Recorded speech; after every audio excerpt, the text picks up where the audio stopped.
54 to 56 ఇక్కడ నుంచి మనకి రీజనింగ్ స్టార్ట్ అవుతున్నామా. సో మొదటిగా మనం తెలుగు ఇంగ్లీష్ రెండు చూద్దాం.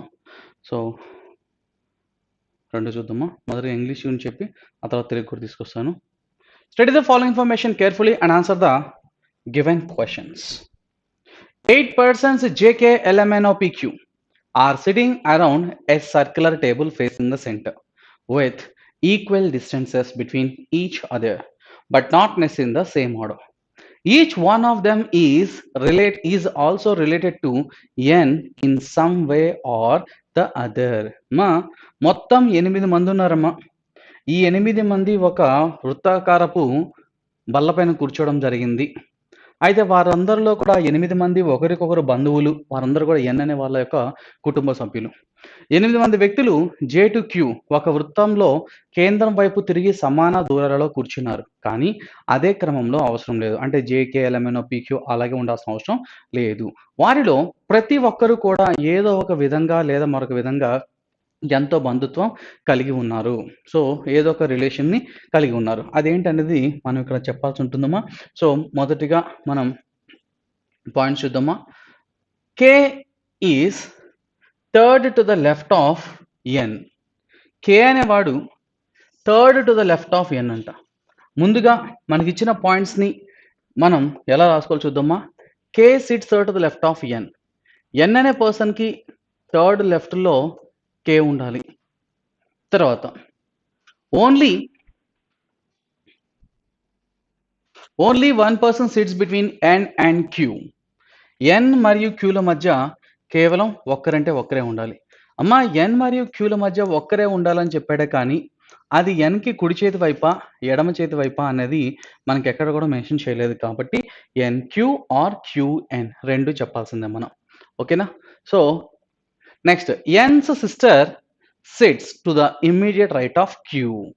క్యూకి ఇమ్మీడియట్ రైట్లో ఎన్ వాళ్ళ సిస్టర్ ఉన్నారంట. N's sister. మా ముందుగా మనం నేర్చుకునే స్టేజ్లో ఉన్నాం. మీ బేసిక్స్ కానీ ఇవన్నీ ఏం అవ్వలేదు కాబట్టి సో మనకి ఇవి ప్రతి పాయింట్ రాసుకోవడం నేర్పిస్తున్నామా. జాగ్రత్త చూద్దాం. ఇక్కడ ఎన్ సిస్టర్ అనే మాట వాడాడు అంటే దాని అర్థం ఎన్ అనే పర్సన్కి ఒక సిస్టర్ కావాలి. సో నేను బ్లడ్ రిలేషన్స్తో ఒకేసారి రాసుకుంటున్నానమ్మా. బ్లడ్ రిలేషన్స్ డైరెక్షన్స్ రెండు తీసుకుంటున్నానమ్మా. ఎన్ అనే పర్సన్కి ఒక సిస్టర్ ఉండాలి. Okay. Next sits to the immediate right of queue.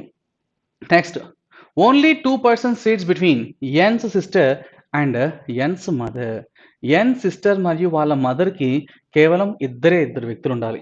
మా ఎన్స్ సిస్టర్కి ఎన్స్ మదర్కి ఎన్స్ సిస్టర్ అండ్ ఎన్స్ మదర్ వాళ్ళ ఇద్దరికి మధ్యలో మనకి కేవలం ఇద్దరే వ్యక్తులు ఉండాలి. సో ఇందాక ఎన్ సిస్టర్ ఉంది, ఇప్పుడు ఎన్కి మదర్ కూడా ఉన్నారు. సో ఎన్ వాళ్ళ మదర్. సో ఫ్యామిలీ ట్రీ మనం బ్లడ్ రిలేషన్స్లో చెప్పుకున్నామా. వాళ్ళని ఫ్యామిలీ ట్రీ ఎలా డ్రా చేయాలి ఏంటి అనేది కూడా. Okay right. P sits to the immediate right of M. M అనే వ్యక్తికి ఇమ్మీడియట్ రైట్లో పీ ఉండాలి. సో ఎం అనే పర్సన్ ఎవరైతే ఉన్నారో వాళ్ళకి ఇమ్మీడియట్ రైట్లో ఉండాలి. ఎవడు పి అనేవాడు. సో పి ఇలా రాసుకుందాం. తర్వాత చూడమా. N's brother sits third right of P. పికి ఫస్ట్ సెకండ్ థర్డ్ రైట్లో ఎవడు ఉండాలంటే ఎన్స్ బ్రదర్ ఉండాలి. ఇక్కడ ఎన్ వాళ్ళ బ్రదర్ ఎవరో నీకు తెలుసా? తెలీదు కదమ్మా. సో ఇందాకేమో ఎన్కి సిస్టర్ మదర్ తీసుకొచ్చాడు. ఇప్పుడు ఎన్కి బ్రదర్ని కూడా తీసుకొస్తున్నాడు. సో ఎన్కి ఒక బ్రదర్ కూడా ఉండాలి. తర్వాత N's brothers is third right of P. మొత్తం ఇంగ్లీష్ అయితే తర్వాత తెలుగు కూడా చెప్తానమ్మా. N's wife sits second to the left of N's brother. N వాళ్ళ బ్రదర్కి సెకండ్ లెఫ్ట్లో ఎన్స్ వైఫ్. మా వీడు ఎన్ వాళ్ళ బ్రదర్ కదా. ఆ ఎన్ వాళ్ళ బ్రదర్కి సెకండ్ లెఫ్ట్లో ఉండాలి ఎన్ వాళ్ళ వైఫ్. ఎన్స్ వైఫ్ అనే పదం వాడాడు అంటే ఎన్ అనేవాడు అబ్బాయి, వాడికి ఒక వైఫ్ ఉంది కాబట్టి. సో ఇందాక వాళ్ళ సిస్టరు బ్రదరు మదర్తో పాటుగా ఇప్పుడు వాడికి ఒక వైఫ్ కూడా కావాలి. N's wife sits second to the left of N's brother. N's బ్రదర్కి సెకండ్ లెఫ్ట్లో ఎన్ వాళ్ళ వైఫ్ కావాలి. నెక్స్ట్ మా only 3 persons sits between N's wife and L. మా ఒకటే మాట చెప్తా గుర్తుపెట్టుకో. మనం ప్రీవియస్గా చెప్పుకున్నాం 8 మంది వ్యక్తులు ఒక వృత్తాకారపు బల్లపై కూర్చున్నప్పుడు ఇద్దరు వ్యక్తుల మధ్యలో నాకు ముగ్గురు వ్యక్తులు ఉంటున్నారు అనే మాట వచ్చిందంటే దే బోత్ ఆర్ ఆపోజిట్స్ అని. ఆపోజిట్ ఉన్న వ్యక్తులకి కుడి నుంచి చూసినా, ఎడమ నుంచి చూసినా మధ్యలో ఖచ్చితంగా మనకి ఎదురెదురుగుండే వ్యక్తుల మధ్యలో ముగ్గురుంటారు. సో, ఆ మాట ప్రకారం only 3 persons sit between N's wife and L అంటే దాని అర్థం ఏంటంటే ఎన్ వైఫ్ మరియు ఎల్ ఇద్దరు ఎదురెదురుగా ఉండాలి. సో, ఇక్కడ ఎన్స్ వైఫ్‌కి ఎదురుగా ఉండాలి ఎల్ అనే పర్సన్. సో, అక్కడ ఎల్ ఎవరో మనకు తెలీదమ్మా. ఓకే. నెక్స్ట్ చూద్దాం. N's son sits second to the right of N's father. N వాళ్ళ ఫాదర్‌కి సెకండ్ రైట్‌లో ఎన్స్ సన్ అంట. సో, ఎన్ వాళ్ళ ఫాదర్ ఎవరైతే ఉన్నారో ఆయనకి సెకండ్ రైట్‌లో ఎన్స్ సన్ ఉండాలి. ఎన్ వాళ్ళ కొడుకు ఉండాలి. ఓకేనా? సెకండ్ రైట్ అంటే ఎన్ ఫాదర్‌కి కుడి చేతి వైపు రెండవ స్థానంలో ఉండాలి ఎన్ వాళ్ళ సన్. ఇందాక ఎన్‌కి సిస్టర్‌ని, బ్రదర్‌ని, వైఫ్‌ని, మదర్‌ని పెట్టినవాడు ఇప్పుడు ఎన్‌కి వాళ్ళ ఫాదర్‌ని కూడా తీసుకొస్తున్నాడు. అలాగే ఎన్‌కి వాడి సన్‌ని కూడా తీసుకొస్తున్నాడు. సో, ఎన్ వాళ్ళ సన్ అంటే వాడి వైఫ్ కూడా సన్నే. అవునా? Right. Next so, N's son sits second to the right of N's father. Next only 2 persons sits between N's father and N's daughter. N వాళ్ళ ఫాదర్‌కి, ఎన్ వాళ్ళ డాటర్‌కి మధ్యలో కేవలం ఇద్దరే ఉండాలి. సో, ఎన్స్ ఫాదర్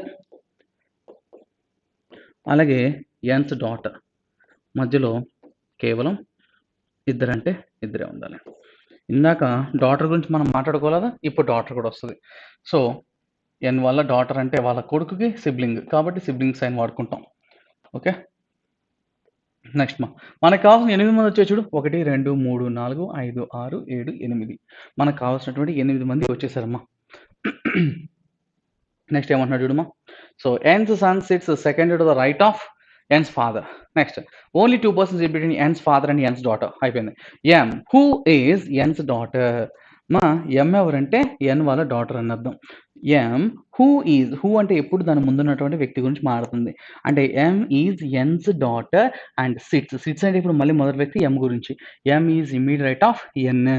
ఎన్‌కి ఇమ్మీడియట్ రైట్‌లో ఎం ఉండాలి. ఎన్‌కి ఇమ్మీడియట్ రైట్‌లో ఎం ఉండాలి. ఎం ఎవరు? ఎన్ వాళ్ళ కూతురు. ఇక్కడ ఎన్ వాళ్ళ కూతురుగా నాకు ఒక పర్సన్ విషయం తెలిసిపోయింది. వాళ్ళెవరంటే ఎం. సో, తన కూతురు తన పక్కనే ఉండాలి. Who is N's daughter sits immediate right of N అంటే ఎన్ వాళ్ళ కూతురు ఎం మరియు ఆ అమ్మాయి ఎన్‌కి ఇమ్మీడియేట్‌గా కుడి చేతి వైపు కూర్చుంది. అది మనకిచ్చినటువంటి పాయింట్స్. మొత్తం మన దగ్గర ఈ 9 పాయింట్స్ ఉన్నాయమ్మా. సో, వీటిలో మనకి బ్లడ్ రిలేషన్‌కి సంబంధించిన పాయింట్స్ అన్నీ ఒక సైడు, సీటింగ్ అరేంజ్‌మెంట్‌కి సంబంధించిన పాయింట్స్ అన్నీ ఒకసారి రాసుకోవడం జరిగింది. సో దట్ మనకి ప్రాబ్లమ్ అనేది ఈజీగా సాల్వ్ చేసుకోవడానికి మనకి అవకాశం ఉంటుందమ్మా. సో, ఒక్కసారి మనం తెలుగులో కూడా దీన్ని చెప్పుకుందాం ఒకసారి. తెలుగులో మాట్లాడుకుందాం. ఇందాక మనం ఇక్కడ దాకా చెప్పుకున్నాం కదా! సో, ఏదో ఒక బంధుత్వం కలిగి ఉంది దాకా చెప్పుకున్నాం. ఇక్కడ నుంచి మనం చేయాలి ఇప్పుడు. జాగ్రత్త చూడమ్మా. ఎన్‌కి ఎడమ వైపున మూడవ వాడు కే. ఎన్ అనే వ్యక్తి ఎవడైతే ఉన్నాడో వాడికి ఎడమ వైపున మూడవ వాడు కే. చూడు రాశాను లేదా ఇక్కడ? ఇక్కడ రాశాను లేదా చూడమ్మా. ఎన్‌కి ఎడమ వైపున మూడవ స్థానంలో కే.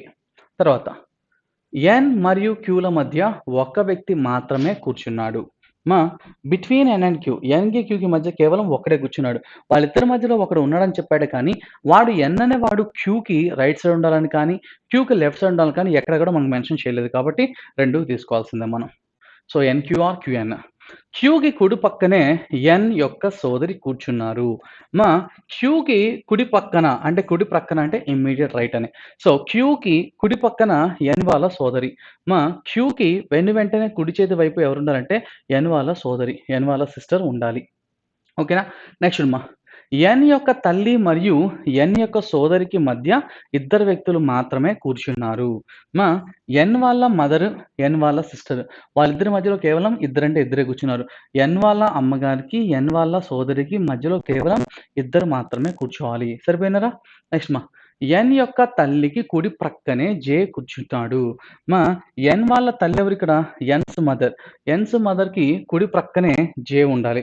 సో, ఆ పాయింట్ ఏది? జే అనే పాయింట్ మిస్ అయిందా? ఎన్ యొక్క తల్లికి కుడి ప్రక్కనే జే కూర్చున్నాడు. ఇంగ్లీష్‌లో చూద్దాం ఒకసారి. J sits to the immediate right of N's mother. అమ్మా ఈ పాయింట్‌ని మిస్ చేశానమ్మా. J sits to the immediate right of N's mother. N వాళ్ళ మదర్‌కి ఇమ్మీడియట్ రైట్‌లో జే ఉండాలి. ఈ పాయింట్ ఇందాక నాకు కనిపించలేదు. సారీ. ఎన్ వాళ్ళ తల్లికి కుడి ప్రక్కనే జే. సో, ఎన్ వాళ్ళ తల్లి ఎవరో తెలుసా నీకు? తెలీదు. విడిగా రాసుకుందాం ఇక్కడ అమ్మా. సో, 10వ పాయింట్‌కి రాసుకుంటున్నామా. ఎన్స్ మదర్‌కి ఇమ్మీడియట్ రైట్‌లో జే. ఎన్ వాళ్ళ అమ్మగారికి ఇమ్మీడియట్ రైట్‌లో జే ఉండాలి. ఓకేనా? రైట్. సో తెలుగు చదవడం మంచిదైంది. నెక్స్ట్ మా కుడి పక్కనే జే కూర్చున్నారు. ఎంకి కుడివైపు ప్రక్కనే పి కూర్చున్నాడు. మా ఎంకి కుడి పక్కనే పి ఉండాలంట. తర్వాత పికి కుడివైపున మూడవ వాడిగా ఎన్ సోదరుడు కూర్చున్నాడు. మా పికి కుడివైపు 1, 2, 3వ స్థానంలో ఎన్ వాళ్ళ బ్రదర్ అంటే వాళ్ళ సోదరుడేగా కూర్చున్నాడు. నెక్స్ట్ మా ఎన్ సోదరునికి ఎడమ వైపున రెండవ వాడిగా ఎన్ యొక్క భార్య కూర్చున్నది. మా ఎన్ వాళ్ళ బ్రదర్‌కి ఎడమ వైపున రెండవ స్థానంలో ఎన్ వాళ్ళ భార్య, ఎన్ వాళ్ళ వైఫ్ కూర్చోవడం జరిగిందంటున్నాడు మా. తర్వాత నెక్స్ట్ ఎన్ భార్య మరియు ఎల్‌ల మధ్య ముగ్గురు వ్యక్తులు మాత్రమే కూర్చున్నారు. ఇందాక మనం చెప్పుకున్నామా, ఎవరికైనా 8 మంది వ్యక్తులు ఉన్నప్పుడు ఎవరికైనా సరే ఇద్దరు వ్యక్తుల మధ్య ముగ్గురు ఉంటేనే వాళ్ళిద్దరు ఎదురెదురుగా ఉన్నట్టు అని అర్థం. సో, అంటే దాని అర్థం ఎన్ భార్య మరియు ఎల్‌లు ఎదురుగా కూర్చోవాలి. ఎదురెదురుగా. ఎన్ వైఫ్ మరియు ఎల్ ఇద్దరు కూడా ఒకరితో ఒకరు ఎదురెదురుగా కూర్చున్నారు అని చెప్తున్నాడమ్మా. తర్వాత కూర్చున్నారు. ఎన్ యొక్క తండ్రికి కుడివైపున రెండవ వాడుగా ఎన్ యొక్క కుమారుడు కూర్చున్నాడు. మా ఎన్ వాళ్ళ ఫాదర్‌కి కుడివైపున రెండవ స్థానంలో ఎన్ వాళ్ళ సన్. ఎన్ వాళ్ళ ఫాదర్‌కి కుడివైపున రెండవ స్థానంలో ఎన్ వాళ్ళ సన్ కూర్చోవడం జరిగింది. తర్వాత ఎన్ యొక్క తండ్రి మరియు ఎన్ యొక్క సోదరి మధ్య ఇద్దరు వ్యక్తులు మాత్రమే కూర్చున్నారు. మా ఎన్ యొక్క తండ్రి, ఎన్ యొక్క సోదరి. ఎన్ వాళ్ళ ఫాదర్‌కి, ఎన్ వాళ్ళ డాటర్‌కి మధ్యలో కేవలం ఇద్దరు వ్యక్తులు మాత్రమే కూర్చున్నారు అంటున్నాడమ్మా. నెక్స్ట్ ఎన్ యొక్క కూతురు అయిన ఎమ్ ఎన్‌కి కుడి ప్రక్కనే ఉన్నది. మా ఎన్ వాళ్ళ కూతురు ఎవరు? ఎమ్. ఆమంట ఎన్‌కి వెనువెంటనే కుడివైపు ఉంది. ఎన్‌కి వెనువెంటనే కుడివైపున ఉన్నారమ్మా ఎమ్. ఎమ్ ఎవరంట? ఎన్ వాళ్ళ కూతురు. మనకిచ్చినటువంటి మొత్తం డేటా ప్రకారం మనకి ఎవరెవరు ఇచ్చారంటే ఎన్ అనే పర్సన్ ఉన్నాడు. వాడికి ఒక వైఫ్ ఉంది. వాడికి మమ్మీ ఉన్నారు. వాళ్ళ నాన్నగారు, వాళ్ళ సోదరి, వాళ్ళ సోదరుడు, వాళ్ళ కొడుకు, వాళ్ళ కూతురు. మొత్తం 8 మంది ఫ్యామిలీ ట్రీ ఆ విధంగా ఉండాలి. వాళ్ళ యొక్క రిలేషన్‌కి సంబంధించినటువంటి రిలేషన్ ఇన్ఫర్మేషన్ ఇచ్చాడు. తో పాటుగా వాళ్ళ సీటింగ్ అరేంజ్‌మెంట్ కూడా మనకి ఇవ్వడం జరిగిందమ్మా. సో, ఇక్కడ మనం పాసిబిలిటీస్ ఉన్నాయేమో జాగ్రత్తగా చెక్ చేసుకుంటూ రావాలి. ముందుగా ఆడిచ్చినటువంటి మొత్తం 10 పాయింట్స్‌లో ఏ పాయింట్స్ ద్వారా మనం స్టార్ట్ చేస్తే మన ప్రాబ్లమ్ అనేది ఈజీగా సాల్వ్ చేయొచ్చు అని మనం గుర్తుపెట్టుకుంటే ప్రాబ్లమ్ ఈజీగా అయిపోద్దమ్మా. సో, ఇక్కడ ఎన్ అనేవాడు మనకి ప్రధానం కాబట్టి ఎన్‌తో స్టార్ట్ చేస్తే ఎన్ నుంచి ఎం వస్తది. ఎన్ నుంచి కే వస్తది. ఎన్ నుంచి క్యూ వస్తది. ఎం నుంచి పి వస్తది. పి వాళ్ళ బ్రదర్ వస్తాడు. పి వాళ్ళ బ్రదర్ నుంచి వాళ్ళ వైఫ్ వస్తారు.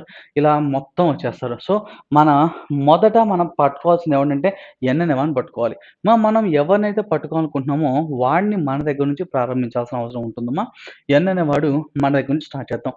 ఎందుకంటే మన దగ్గర నుంచి స్టార్ట్ చేసేవాడు. ఇక్కడ 8 మంది వృత్తంలో కేంద్రానికి అభిముఖంగా కూర్చున్నారు కాబట్టి మన కుడి చెయ్యే వాళ్ళకి కుడి చెయ్యి అవుతుంది. మనకి ఎడమ చెయ్యే వాళ్ళకి కూడా ఎడమ చెయ్యి అవుతుంది. ఎన్ అనే వాడికి వెనువెంటనే కుడివైపున ఉండే వ్యక్తి ఎవర్రా అంటే ఎమ్. అలాగే ఎన్‌కి ఎడమ వైపున 1, 2, 3వ స్థానంలో కే. ఎన్ అనే వాడికి 1, 2, 3వ స్థానంలో ఉన్నాడు ఎవడ్రా అంటే కే. సో, నాకు దీంతో మొదటి పాయింట్ పూర్తయిందమ్మా. పక్కన పెట్టేస్తే next from the fifth point 5వ పాయింట్ చూసుకుంటే ఇలా రాసుకోవడం వల్ల ఏంటంటే ఏ పాయింట్ తర్వాత ఏ పాయింట్ అనేది మనకి ఫాస్ట్‌గా చేసేసుకోవచ్చమ్మా. ఎంకి వెంటనే కుడివైపు పి ఉండాలి. ఎంకి వెంటనే కుడివైపు పి ఉండాలి. అలాగే బికి 1, 2, 3వ స్థానంలో మూడవ కుడివైపు ఎన్ వాళ్ళ బ్రదర్. పికి 1, 2, 3 కుడి ప్రక్కన మూడవ స్థానంలో ఎన్ వాళ్ళ బ్రదర్. ఇక్కడ ఎన్ వాళ్ళ బ్రదర్ ఎవరు? కే. సో, ఇక్కడ ఎవరు కూర్చోవాలంటే ఎన్ వాళ్ళ బ్రదర్ కే అనేవాడు ఇక్కడ కూర్చోవాలమ్మా. తర్వాత చూడు ఈ పాయింట్ అయిపోయిన తర్వాత దాని తర్వాత ఎన్స్ బ్రదర్ నుంచి కంటిన్యూషన్ పాయింట్ 6th పాయింటే కదమ్మా. ఎన్ వాళ్ళ బ్రదర్‌కి ఎడమ వైపున రెండవ స్థానంలో ఎన్ వాళ్ళ భార్య. ఇక గుర్తుంచుకో మిత్రమా, ఇక్కడ ఎన్ వాళ్ళ బ్రదర్ ఎవరంటే కే. వాడు సెంటర్ వృత్తానికి, ఆ కేంద్రానికి అభిముఖంగా కూర్చున్నప్పుడు వాడికి ఇది కుడి చెయ్యి, ఇది ఎడమ చెయ్యి. కాబట్టి ఎన్ వాళ్ళ బ్రదర్‌కి ఎడమ వైపు అంటే మనం మన కుడి చేతి వైపు తీసుకోవాలి. ఇటు సైడ్ రావాలి. ఓకేనా? ఎందుకంటే వాళ్ళు మనకి సౌత్ డైరెక్షన్‌లో ఉన్నారు. మనకి ఎదురుగా ఉన్నారు కాబట్టి. సో, ఎన్ వాళ్ళ బ్రదర్‌కి సెకండ్ రైట్‌లో ఎన్స్ వైఫ్. ఎన్ వాళ్ళ బ్రదర్‌కి లెఫ్ట్ సైడ్‌లో సెకండ్ లెఫ్ట్. ఎడమ వైపున రెండవ స్థానంలో ఎన్ వాళ్ళ భార్య. కే ఎన్ వాళ్ళ బ్రదర్ కాబట్టి వాడికి మొదటి లెఫ్ట్, రెండవ లెఫ్ట్‌లో ఎవడున్నాడమ్మా? ఎన్ వాళ్ళ వైఫ్ ఉన్నాడు. సో, ఇక్కడ నాకు రావాల్సింది ఎవర్రా అంటే ఎన్ వాళ్ళ వైఫ్ ఇక్కడికి రావాలి. ఎన్ వాళ్ళ వైఫ్ అక్కడికొచ్చేస్తది. దాని తర్వాత నెక్స్ట్ సెవెంత్ పాయింట్ చూడమ్మా. ఎన్ వాళ్ళ వైఫ్‌కి ఎదురుగ్గా ఎల్ ఉండాలి. ఎందుకంటే ఎన్ వాళ్ళ వైఫ్‌కి మరియు ఎల్‌కి మధ్యలో ముగ్గురు వ్యక్తులు ఉన్నారు అన్నాడు. అవునా? సో, ఎన్స్ వైఫ్‌కి ఎదురుగ్గా ఎల్ ఉంటే నువ్వు ఎన్ వైఫ్‌కి ఇటు చూసినా ముగ్గురే ఉన్నారు. ఇటు చూసినా ముగ్గురే ఉన్నారు. సరిపోయారు కదమ్మా! అంటే ఇక్కడ ఎవరుండాలి? ఎల్ అనే పర్సన్ అక్కడికొచ్చేసేయాలి. ఓకేనా? నెక్స్ట్ కనెక్షన్స్ చూడమ్మా. ఎన్‌కి ఒక స్థానం తర్వాత క్యూ ఉండాలి. So, between N and Q we have only one person అని చెప్పాడు. ఎన్ మరియు క్యూల మధ్య కేవలం ఒక్కడంటే ఒక్కడే ఉండాలి అని చెప్పాడు. అమ్మా ఇది ఎన్ అనుకుంటే ఇది క్యూ పెట్టే ఛాన్స్ లేదు. ఆల్రెడీ పి వచ్చేసింది కాబట్టి. ఇక్కడ ఎన్‌కి ఒక స్థానం తర్వాత క్యూ వచ్చే అవకాశం ఇది మాత్రమే. వేరే అవకాశం లేదు మనకిక్కడ. సో, క్యూ అక్కడుంటే థర్డ్ పాయింట్ చూడమ్మా. అయిపోయినట్టు కొట్టేస్తానమ్మా. క్యూకి ఇమ్మీడియేట్ రైట్‌లో ఉండేది ఎన్ వాళ్ళ సిస్టరు. ఇక క్యూకి ఇమ్మీడియేట్ రైట్‌లో ఉంది ఎల్ గదా! అంటే ఇప్పుడు ఎల్ ఎవరు? ఎన్స్ సిస్టర్. ఎన్ వాళ్ళ సిస్టర్. ఫీమేల్ పర్సన్ కదమ్మా! ఎల్. ఫీమేల్ పర్సన్ కదమ్మా! ఎల్. నెక్స్ట్ అయిపోయిందా? నెక్స్ట్ పాయింట్ చూడమ్మా. ఇప్పుడు మనకి ఎన్ వాళ్ళ బ్రదర్ గురించి గాని ఏమీ లేవమ్మా. ఇక్కడ వాళ్ళ ఫాదరు, వాళ్ళ సన్ను ఈళ్ళొచ్చేసారు మనకింకా. అవునా? రైట్. సో, ఎన్ వాళ్ళ సిస్టర్‌కి 2 ప్లేసెస్ తర్వాత ఎన్ వాళ్ళ మదర్. ఇక్కడ అసలు మన మదర్ గురించి గాని, సిస్టర్ గురించి గాని, ఫాదర్ గురించి, బ్రదర్ గురించి అసలు ఇప్పటిదాకా బ్రదర్ వచ్చాడు. ఒక్కడు మాత్రం బ్రదర్ వచ్చాడు అంతే. సో, వాళ్ళ నుంచి కనెక్షన్స్ అయితే లేదు. ఎన్ వాళ్ళ మదర్‌కి ఇమ్మీడియేట్‌లో జేమా. ఇది పట్టుకుందాం. నాకు జే పెట్టే ఛాన్స్ ఇక్కడ లేదు, ఇక్కడ లేదు, ఇక్కడ లేదు, ఇక్కడ లేదు, ఇక్కడ లేదు. కేవలం ఈ 2 స్థానాలే జే పెట్టే ఛాన్స్. ఒక్క మాట చెప్తాను గుర్తుంచుకో. ఇది జే అయితే ఎన్ వాళ్ళ మదర్‌కి కుడి ప్రక్కనే జే ఉంటే, జేకి వెంటనే ఎడమ ప్రక్కన నాకు ఎన్స్ మదర్ ఉండాలి. అవునా? సో, ఇది జే అయితే వెంటనే ఎడమ పక్కన ఎన్ వాళ్ళ మదర్ వచ్చే అవకాశం ఉంది.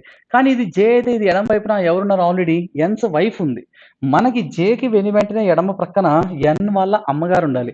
ఇక్కడ జే పెడితే వాళ్ళకి ఎడమ ప్రక్కన నాకు వాళ్ళ అమ్మగారు వచ్చే ఛాన్స్ లేదు. అంటే ఇక్కడ జే రాదు. మరి ఇక్కడ కాదా ఛాన్స్ ఉంది. ఇక్కడ తప్ప వేరే ఛాన్సే లేదు మనకి. సో, జేకి వెంటనే ఎడమ వైపు. J's immediate left person is N's mother. J's immediate left here it is P. So, వీళ్ళెవరు అంటే ఎన్ వాళ్ళ మదరు. వీళ్ళెవరమ్మా? ఎన్ వాళ్ళ మదరు.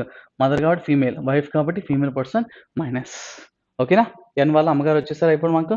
సో, ఎన్ వాళ్ళ మదర్ అయిపోయిందమ్మా. తర్వాత పాయింట్స్ మదర్ దగ్గర నుంచి ఏమైనా కనెక్షన్స్ ఉన్నాయా చూడమ్మా. ఎన్ వాళ్ళ మదర్‌కి 2 స్థానాల అవతల నాకు ఎన్ వాళ్ళ సిస్టర్ ఉండాలి. So, the number of people between N's mother and N's sister is 2. That's why if it is N's mother after 2 places it is N sister. సరిపోయింది కదా! సరిపోయిందా లేదా? యెస్. ఇది కూడా అయిపోయినట్టే కదమ్మా! యెస్. తర్వాత ఎన్స్ మదర్ నుంచి ఇంకేమైనా ఇచ్చినాడా మనకి? లే. తర్వాత ఎన్స్ ఫాదర్‌కి సెకండ్ రైట్‌లో ఎన్స్ సన్. ఎన్ ఫాదర్‌కి 2 ప్లేసెస్ తర్వాత ఎన్స్ డాటర్. ఇప్పుడు ఈ 2 పాయింట్లు మిగిలిపోయినాయమ్మా. అమ్మా ఎన్ వాళ్ళ ఫాదర్‌గా ఎన్ అయితే ఉండలేడు. Point number 1. ఇక్కడ ఎన్ ఫాదర్‌ని పెట్టాననుకో. ఎన్ ఫాదర్‌కి సెకండ్ రైట్‌లో ఎన్ సన్. ఎన్ ఫాదర్‌కి సెకండ్ రైట్‌లో ఎన్ సన్నా? నో. ఎన్ వైఫ్ అది. అంటే ఇక్కడ నాకు ఎన్ వాళ్ళ ఫాదర్ రాడు. ఎన్ వాళ్ళ ఫాదర్‌గా మదర్ ఉండకూడదు. ఫాదర్ అవ్వదు. ఇప్పుడు ఇక్కడ ఎన్ వాళ్ళ ఫాదర్‌ని పెట్టానంటే సెకండ్ రైట్‌లో ఎవరొస్తారు? ఎన్ వాళ్ళ బ్రదర్. ఒక ఛాన్స్. ఇక్కడ ఎన్ వాళ్ళ ఫాదర్ పెట్టే ఛాన్స్ ఉంది. ఎన్ వాళ్ళ ఫాదర్ బ్రదర్ అవ్వలేడుగా తీసేయి. ఇక్కడ ఎన్ ఫాదర్‌ని పెడితే ఎన్ వాళ్ళ ఫాదర్‌కి సెకండ్ రైట్‌లో ఎన్స్ సన్ ఉండాలి. క్యూ ఎన్ ఫాదర్ అనుకుంటే సెకండ్ రైట్‌లో ఆల్రెడీ ఎన్ ఉంది. కుదరదుగా. సో, ఇక్కడ కూడా ఎన్స్ ఫాదర్ రాదు. నాకు ఎన్స్ ఫాదర్ వచ్చే అవకాశం కేవలం ఇదొక్కటే. ఎందుకంటే మిగతా వాళ్ళందరూ వీళ్ళేమో ఎన్ సిస్టర్ ఫాదర్ పెట్టలేము. ఇక్కడ రాలేదు. మదర్‌ని ఫాదర్ చేయలేము. వైఫ్‌ని ఫాదర్ చేయలేము. బ్రదర్‌ని ఫాదర్ చేయలేము. ఇక్కడ ఫాదర్‌ని చేస్తే సెకండ్ రైట్‌లో ఎన్ వాళ్ళ సన్ కావాలి. కానీ ఇక్కడ ఆల్రెడీ ఎవరున్నారు? ఎన్ ఉన్నాడు. సో, నా కొడుకు నేను అవ్వలేనుగా. కాబట్టి ఇక్కడ ఎన్ వాళ్ళ ఫాదర్ రాదు. ఇక నాకు ఎన్ వాళ్ళ ఫాదర్ వచ్చే అవకాశం అదొక్కటి మాత్రమే.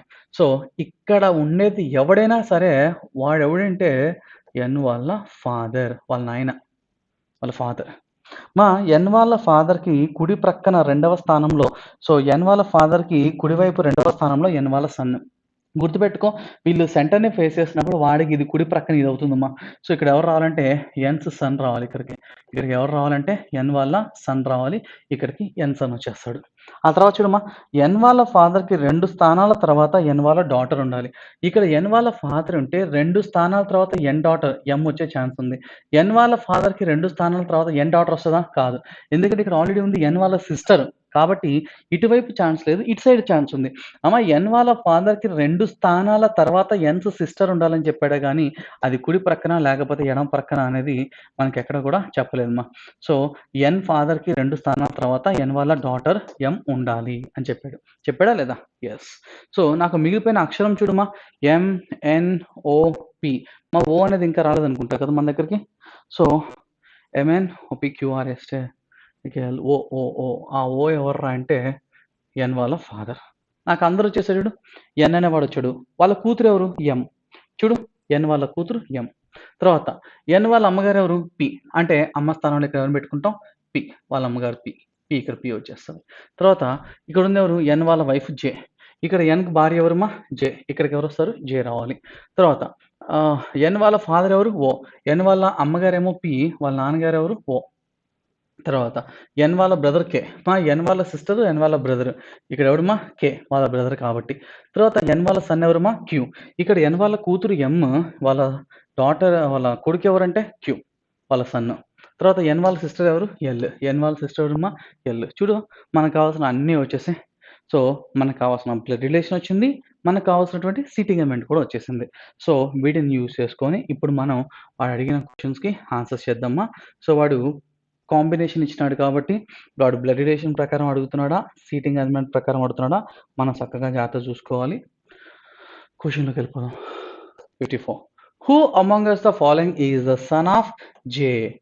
ఇచ్చిన వాటిలో జే వాళ్ళ కొడుకు ఎవరు? జే యొక్క కుమారుడు ఎవరు? మా బ్లడ్ రిలేషన్ ప్రకారంగా జే వాళ్ళ హస్బెండ్‌కి కొడుకన్నా, జే వాళ్ళ కొడుకన్నా 2 ఒకటే కదమ్మా! జే వాళ్ళ కొడుకు ఎవరు ఇక్కడ? క్యూ. కాబట్టి మన ఆన్సర్ ఏంటమ్మా? Fourth option D. Only is the right answer. 55. Who sets to the immediate right of Q? క్యూకి వెంటనే కుడి ప్రక్కన కలదెవరు? సో, క్యూకి కుడి ప్రక్కన. మా ప్రక్కన అంటే సీటింగ్ ఎలిమెంట్ కదా! ఇక్కడ చూడు, క్యూకి కుడి ప్రక్కన ఉన్నది ఎవరు? ఎల్ లేదా ఎన్ వాళ్ళ సిస్టరు. ఏమన్నా పర్లేదమ్మా. ఎల్ డైరెక్ట్‌గా ఇవ్వల. కానీ ఎల్ యొక్క సోదరి అని ఇచ్చాడు చూడు. ఎన్ యొక్క సోదరేగా ఎల్. ఏమ్మా! వాడు చెప్పింది అదే కదా! సో, క్యూకి వెంటనే కుడి ప్రక్కన ఉన్నది ఎన్ యొక్క సోదరి. ఎల్లేగా. సరిపోయిందా? డైరెక్ట్‌గా ఎల్ ఇస్తే ఎల్లే ఆన్సర్. అలా వాడు డైరెక్ట్‌గా ఎల్ ఇవ్వకుండా వాడు రిలేషన్ రూపంలో చెప్పాడు. ఏమని చెప్పాడు? ఎన్ వాళ్ళ సిస్టరు. ఎన్ వాళ్ళ సిస్టర్ ఎల్లే కదమ్మా! తనే కదా క్యూకి వెంటనే కుడి ప్రక్కన కూర్చున్నది. కాబట్టి answer is B. Second option only is the right answer for 55. Next 56. How is P related to O? Telugu అర్థం. ఎప్పుడు కూడా క్వెషన్ వెనక నుంచి రావాలమ్మా ఇంగ్లీష్‌లో. ఓకి పి ఏమవుతారు? ఓకి పి ఏమవుతారు? ఓ అనే పర్సన్ నుంచి మనం స్టార్ట్ చేయాలి. మా బ్లడ్ రిలేషన్ కదా ఇది. ఓకి పి ఏమవుతాడు? ఓ వాళ్ళ భార్య. అవునా కదా! సో, ఓ వాళ్ళ స్పౌసేగా. ఓ వాళ్ళ వైఫేగా. సో, ఓకి పి ఏమవుతారు? వాళ్ళ వైఫ్. వైఫ్ అంటే భార్య. ఆన్సర్ ఏంటమ్మా? C. Only is the right answer for 56th one. 56 56 క్వెషన్‌కి ఆన్సర్ ఏంటమ్మా? C. Next roll number 57. In some language 6 at the rate of 3 means 927. 6 at the rate of 3 అనగా 927 అని. 3 at the rate of 4 అనగా 133 అని. 5 at the rate of 4 అనగా ఏమి అని అడుగుతున్నాడమ్మా. అమ్మ నాకు ఈ 3, 4 ఇవి చూస్తూ ఉంటే నాకు దీన్ని 3 at the rate of 4. 3 cube చేసుకుంటే 27, 4 క్యూబ్ అంటే 64. 2 యాడ్ చేసినా 33 రాదు. సో, కొంచెం పెద్ద నంబర్ 33 అనేది. ఒక్కసారి 3 ఇక్కడ 4 ఉంది కదా! 3 పవర్ 4 ప్లస్ 4 పవర్ 3 చేద్దాం అనుకుంటున్నానమ్మా. A power M plus A power B plus B power A అలా తీస్తున్నానమ్మా. సో, 3 పవర్ 4 తీసుకుంటే 3 3s are 9, 9 9s are 81. So, 4 16, 16 4 64. Add చేస్తే మనకు వస్తుంది 145. కానీ నాకేమో 133 కావాలి. అది చాలా ఎక్కువగా ఉంది. ఆ డిఫరెన్స్ చూద్దాం ఒకసారి. 133 తీసేసాననుకో ఎంతొస్తుందమ్మా? 2, 1, 12. 12 డిఫరెన్స్ వచ్చింది. అమ్మా 4ని 3ని ఏం చేస్తే 12 వస్తది? 4 మూలలో 12 కదా! అది తీసేయాల్సి వస్తుంది కదా! ఇక్కడ నేను. అవును కదా! నేను 3⁴ ప్లస్ 4⁴ చేస్తే నాకు 144 వచ్చింది. దాంట్లో నుంచి నేను 3/4 12ని నేను తీసేస్తే మనకు కావాల్సినటువంటి 133 వచ్చిందమ్మా. ఇప్పుడు ఇదే లాజిక్ దీనికి వర్తిస్తేనే మనం చేసింది కరెక్ట్ అన్నట్టు. లేకపోతే అది కరెక్ట్ కాదు. Be careful my dear. So, ఇప్పుడు ఇదే లెక్క ప్రకారం పోతే 6/3 ప్లస్ 3/6 అవ్వాలి.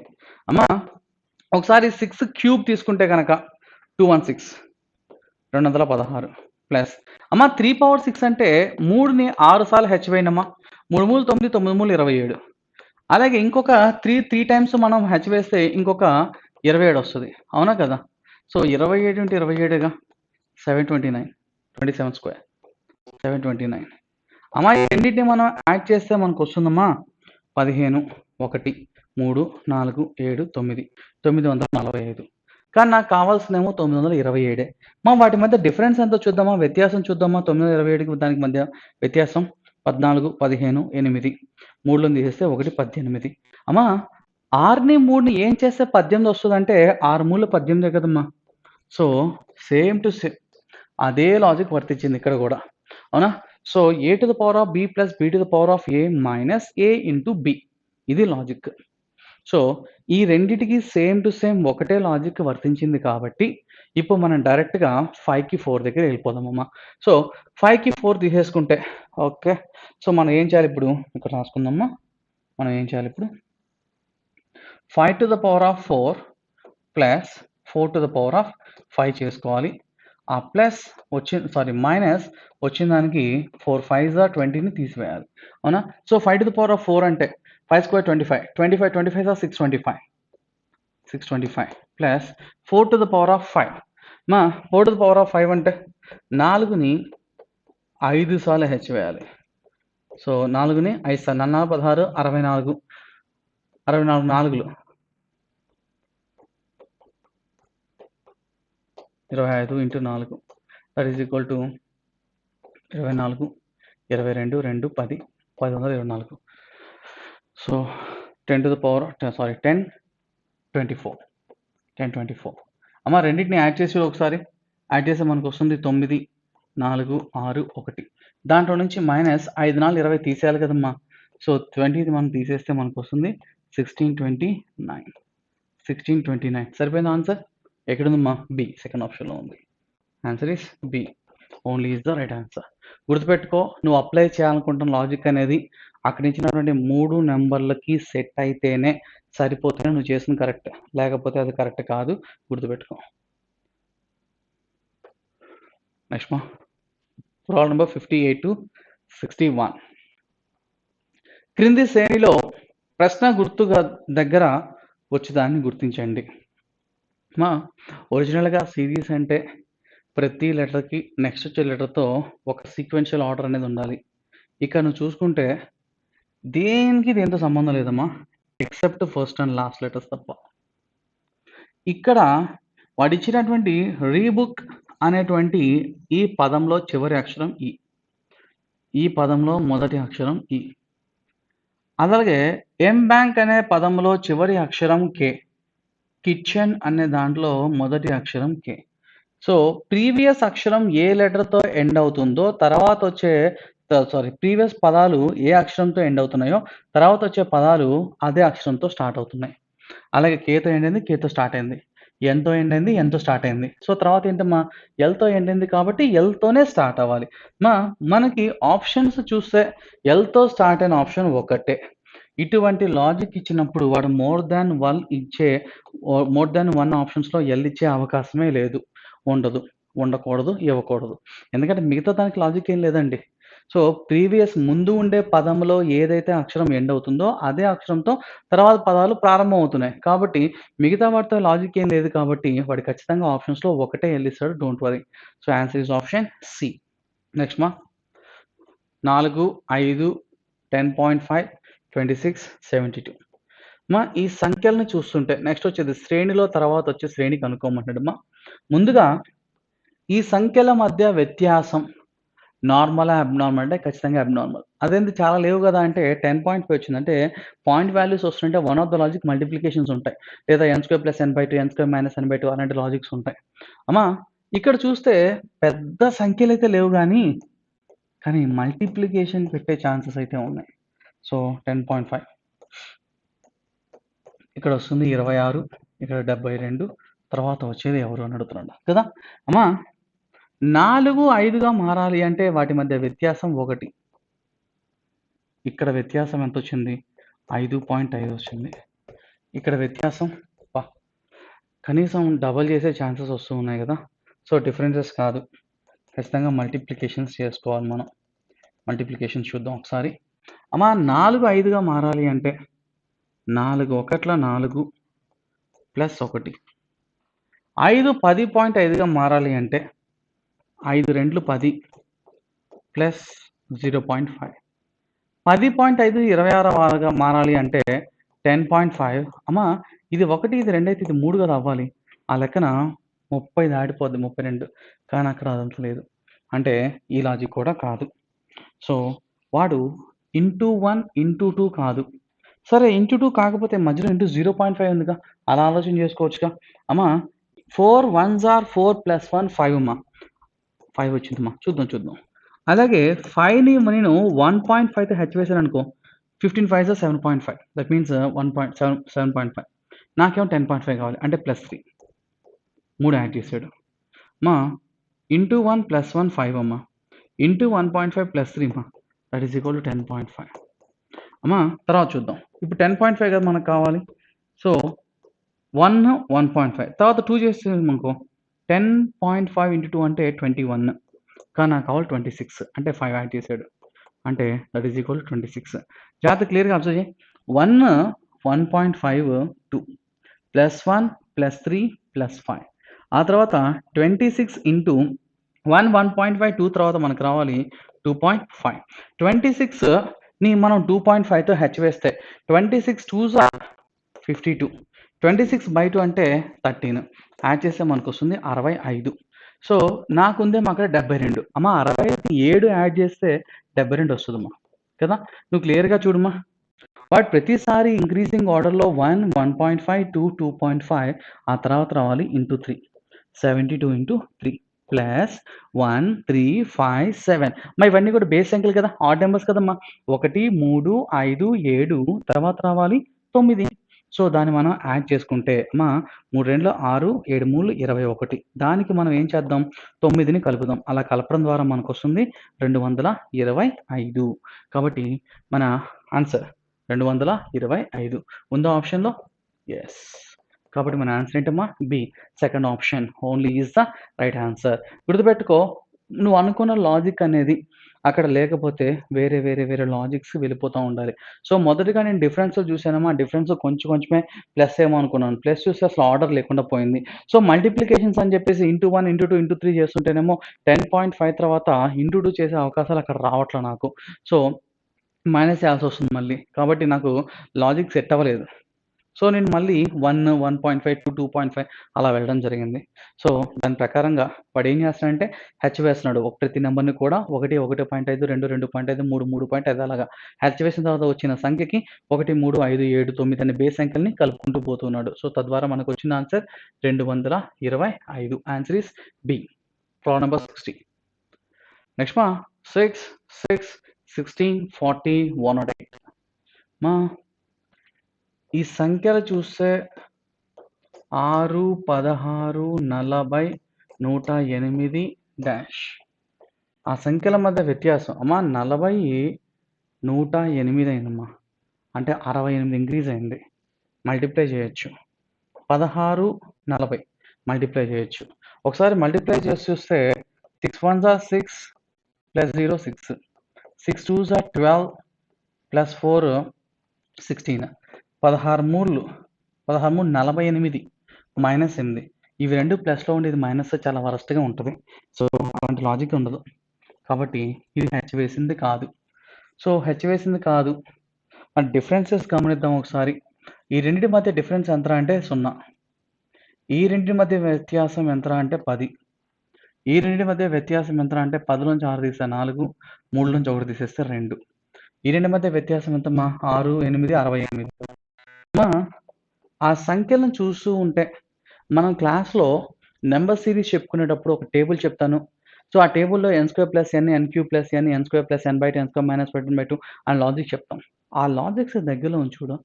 అవి 68, 24, 10 ఈ సంఖ్యలను చూడగా నువ్వు గుర్తుపట్టగలి they are nearest values of the cubes. అవి క్యూబ్స్‌కి అతి దగ్గరగా ఉన్న సంఖ్యలు అవన్నీ గూడా. అమ్మ 68 చూడగానే మనం పడిపోవాలా? 64 + 4. 24 చూడగానే పడిపోవాలా? 27 - 3. ఇది మనకి 8 + 2 10. ఇది మనకి 1 - 1. ఆల్టర్‌నేటివ్‌గా ప్లస్, మైనస్, ప్లస్, మైనస్. మా 64, 27, 8, 1 ఇవన్నీ కూడా క్యూబ్ నంబర్స్. ఇది ఎవరికి క్యూబ్ రా అంటే 4³ + 4. ఇది 3³ - 3. ఇది 2³ + 2. ఇది 1³ - 1. ఇవన్నీ కూడా క్యూబ్స్ మనకి. లాజిక్ ఏంటంటే n³ - n, n³ + n. అది నా లాజిక్ ఇక్కడ. సో 1, 2, 3, 4 ఆల్టర్‌నేట్‌గా మైనస్, ప్లస్, మైనస్, ప్లస్. తర్వాత వచ్చేది మైనస్. అంటే 5³ - 5. 5³ అంటే 125 - 5 అంటే 120. So when we add 120 to 108 it becomes 228. So అది ప్లస్సే కదా చేసినాం మనం 228 and my answer is option C only is the right answer. ఓకేనా? సో లాజిక్ ఏంటమ్మా? n³ - n, n³ + n of the natural numbers in increasing order. So ఒకసారి plus ఆల్టర్‌నేట్‌గా minus చేసుకుంటున్నాడు. Okay, next problem number 61. మా 61 difference of those numbers is a very normal difference. 6 నార్మలా? కాదు. Abnormal చేసే అవకాశాలు కూడా ఉన్నాయమ్మా. మల్టిప్లై చేసే ఛాన్సెస్ కూడా ఉన్నాయి. 279. కానీ ఇది నియరెస్ట్‌గా 200, నియరెస్ట్‌గా 300 కూడా లేదు. కాబట్టి మల్టిప్లికేషన్స్ కాదు. దీన్ని నేను కనీసం 4 సార్లు హెచ్ వేయొచ్చు. దీన్ని కనీసం నేను 2 సార్లు కూడా హెచ్ వేయలేను. దీన్ని కనీసం 2 సార్లు కూడా హెచ్ వేయలేను నేను. మల్టిప్లికేషన్ కాదు. పోనీ డిఫరెన్సెస్ చూద్దామా? డిఫరెన్సెస్ ఈ 2 సంఖ్యల మధ్య 9లోంచి 4 తీసేస్తే 5. 7లో నుంచి 17లో నుంచి 8 తీసేయాలి. సో 95 ఇది. 95 డిఫరెన్సా? చూద్దాం. ఇక్కడ డిఫరెన్స్ ఎంత వస్తుందమ్మా? 13 నుంచి 6 తీసేస్తే 17 ఇక్కడ మొత్తం డిఫరెన్స్ అడిషన్ 17. సో ఇక్కడ డిఫరెన్స్ ఎంతమ్మా? 3. 33 డిఫరెన్స్. సో ఆర్డర్ ఏమన్నా కనిపిస్తుందా? సో 17, 33. ఇదేమో ప్రధాన సంఖ్య. డబల్ చేసాడు అనుకుంటే కనుక ఇక డబల్ చేస్తే 66, డబల్ చేస్తే 120, అది 95 కాదు. సో అది కాదు. సో కాన్స్టెంట్‌గా ఏదైనా నెంబర్‌ని 16 యాడ్ చేస్తున్నాడు అనుకుంటే ఇక్కడ సేమ్ 16 యాడ్ చేస్తే 9, 49. సేమ్ 16 యాడ్ చేయాలి దీనికి. అలా యాడ్ చేసుకుంటే 9, 15, 1, 6, 65. దీనికి సేమ్ 16 యాడ్ చేస్తే రాదుగా. సో ఇది కూడా కాదు. డిఫరెన్సెస్ కూడా కాదు. సో డిఫరెన్సెస్ కాదు. మల్టిప్లికేషన్స్ అవకాశం రావట్లేదు. సో ఇవేమన్నా స్క్వేర్‌లకు గానీ, క్యూబులకు గానీ దగ్గరలో ఉన్నాయా? సో ఇక్కడ ఏవి కూడా డిఫరెన్సెస్ రావట్లేదమ్మా. సో ఒకసారి ఇండిపెండెంట్‌గా చూద్దాం. ఆ సంఖ్యల మొత్తం కూడా ఎలా ఉన్నాయనేది చూసుకుంటేమ్మా అవన్నీ కూడా స్క్వేర్స్‌కి, క్యూబ్స్‌కి దగ్గరలో ఉన్నాయని చూద్దామా ఒకసారి. నాకు 23 చూడగానే దాన్ని మనం 27 - 4గా రాసుకోవచ్చు. దీన్నైతే 64 - 8గా రాయొచ్చమ్మా ఇది డిఫరెన్స్. సో ఇదేమో 4³ - 8.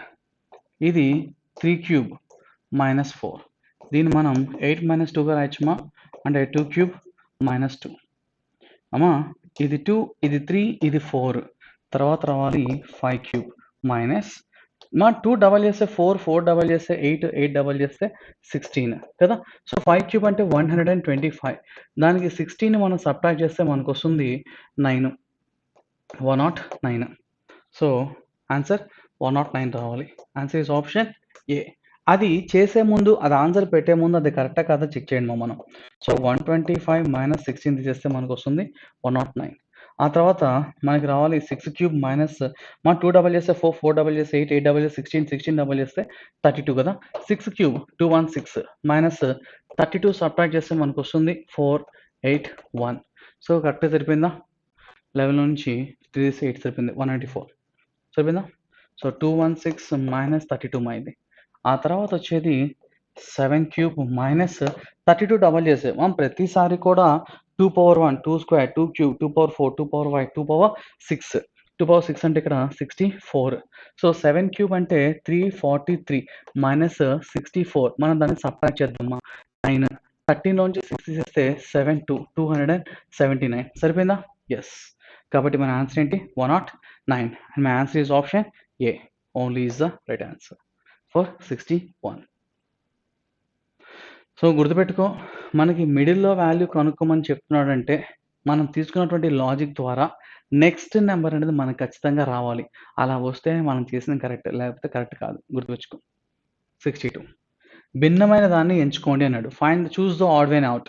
ఉన్న వాటిల్లో డిఫరెంట్‌గా ఉన్నదాన్ని ఎక్సెప్ట్ 1, ఒక్కటి తప్ప మిగతా అన్నిటికి ఒక కామన్ ప్రాపర్టీ ఉండాలి. గుర్తుపెట్టుకోండి.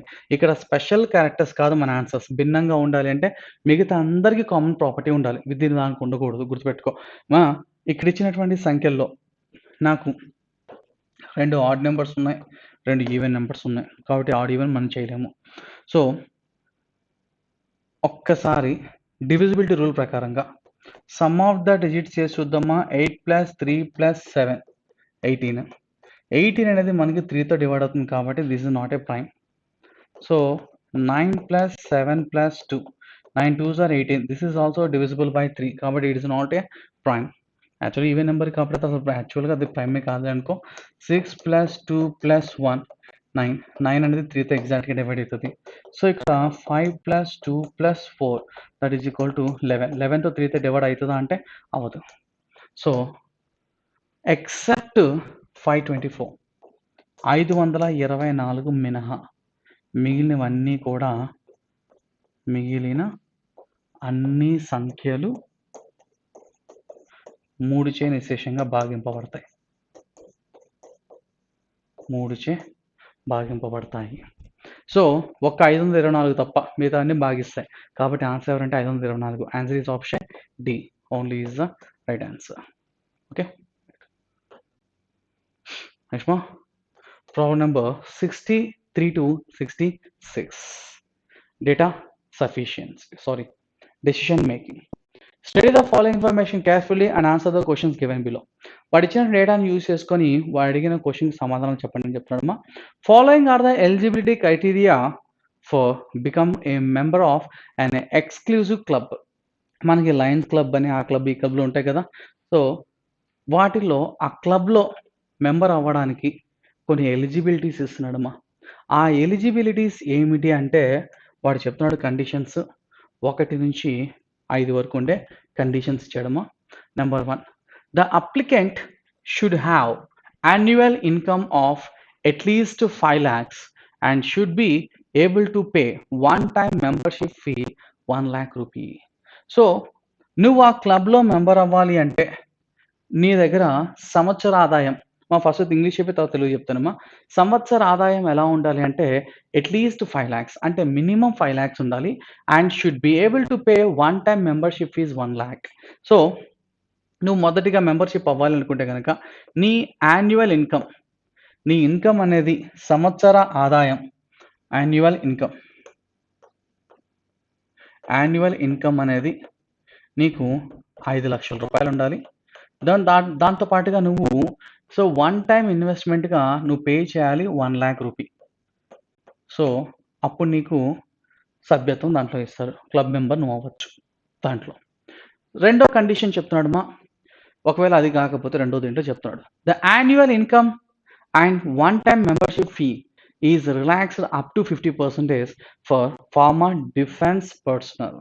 So formal defence person, defence వాళ్ళు ఎవరైతే ఉన్నారో వారు, ఫార్మర్ అంటే ఇక్కడ గుర్తుపెట్టుకో రిటైర్డ్ అయిన వారు అని అర్థం. ఒకసారి తెలుగు కూడా నేను ఒకేసారి చెప్పేస్తానమ్మా, తెలుగు మాట్లాడుకుందాం ఒకేసారి. సో మొదటిది ముందుగా డేటా చదువుదాం. ప్రతిష్టాత్మకమైన క్లబ్లో సభ్యత్వం పొందడానికి అర్హత ప్రమాణాలు క్రిందివి. మొదటిది ఏంటంటే దరఖాస్తుదారునికి వార్షిక ఆదాయం 5 లక్షలుగా ఉండి సభ్యత్వ రుసుముగా 1 లక్ష రూపాయలు చెల్లించాలి. సో నీకు సభ్యత్వం వచ్చేస్తుంది అలా ఉంటే.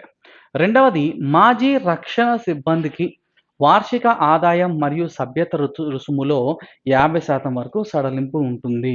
అంటే దాని అర్థం ఏంటంటే డిఫెన్స్ రక్షణలో కనుక మిగతా దీంట్లో దేని చెప్పట్లేదు, మాకు కేవలం డిఫెన్స్ గురించి వాడు మాట్లాడుతున్నాడు. సో డిఫెన్స్ మాజీ అంటున్నాడు అంటే రిటైర్డ్ అయి ఉండాలి. సో రిటైర్డ్ డిఫెన్స్ మినిస్టర్ ఎవరైతే ఉన్నారో, డిఫెన్స్ మినిస్టర్ కాదు, డిఫెన్స్ పీపుల్ ఎవరైతే ఉన్నారో సిబ్బంది, వారికి 50% ఆఫర్. అంటే అర్థం ఏంటంటే వాళ్ళకి యాన్యువల్ ఇన్కమ్ 5 లక్షలు కదా, 2.5 లక్షలు ఉంటే చాలు. వాళ్ళు పేమెంట్ 1 లాక్ పే చేయాలి కదా, వాళ్ళు 50,000 పే చేస్తే చాలు. సో డిఫెన్స్ ఎవరైతే పర్సన్స్ ఉన్నారో రిటైర్డ్ అయిన వాళ్ళు, వాళ్ళకి మాత్రమే ఈ అవకాశం ఇవ్వడం జరుగుతుంది. నెంబర్ 3, మూడవది చెప్తున్నాడమ్మా. ఏమని చెప్తున్నాడంటే మూడవది, for the Sons and daughters of the existing members, the criterion of annual income is reduced to 3 lakhs rupees and membership fee 70,000 rupees.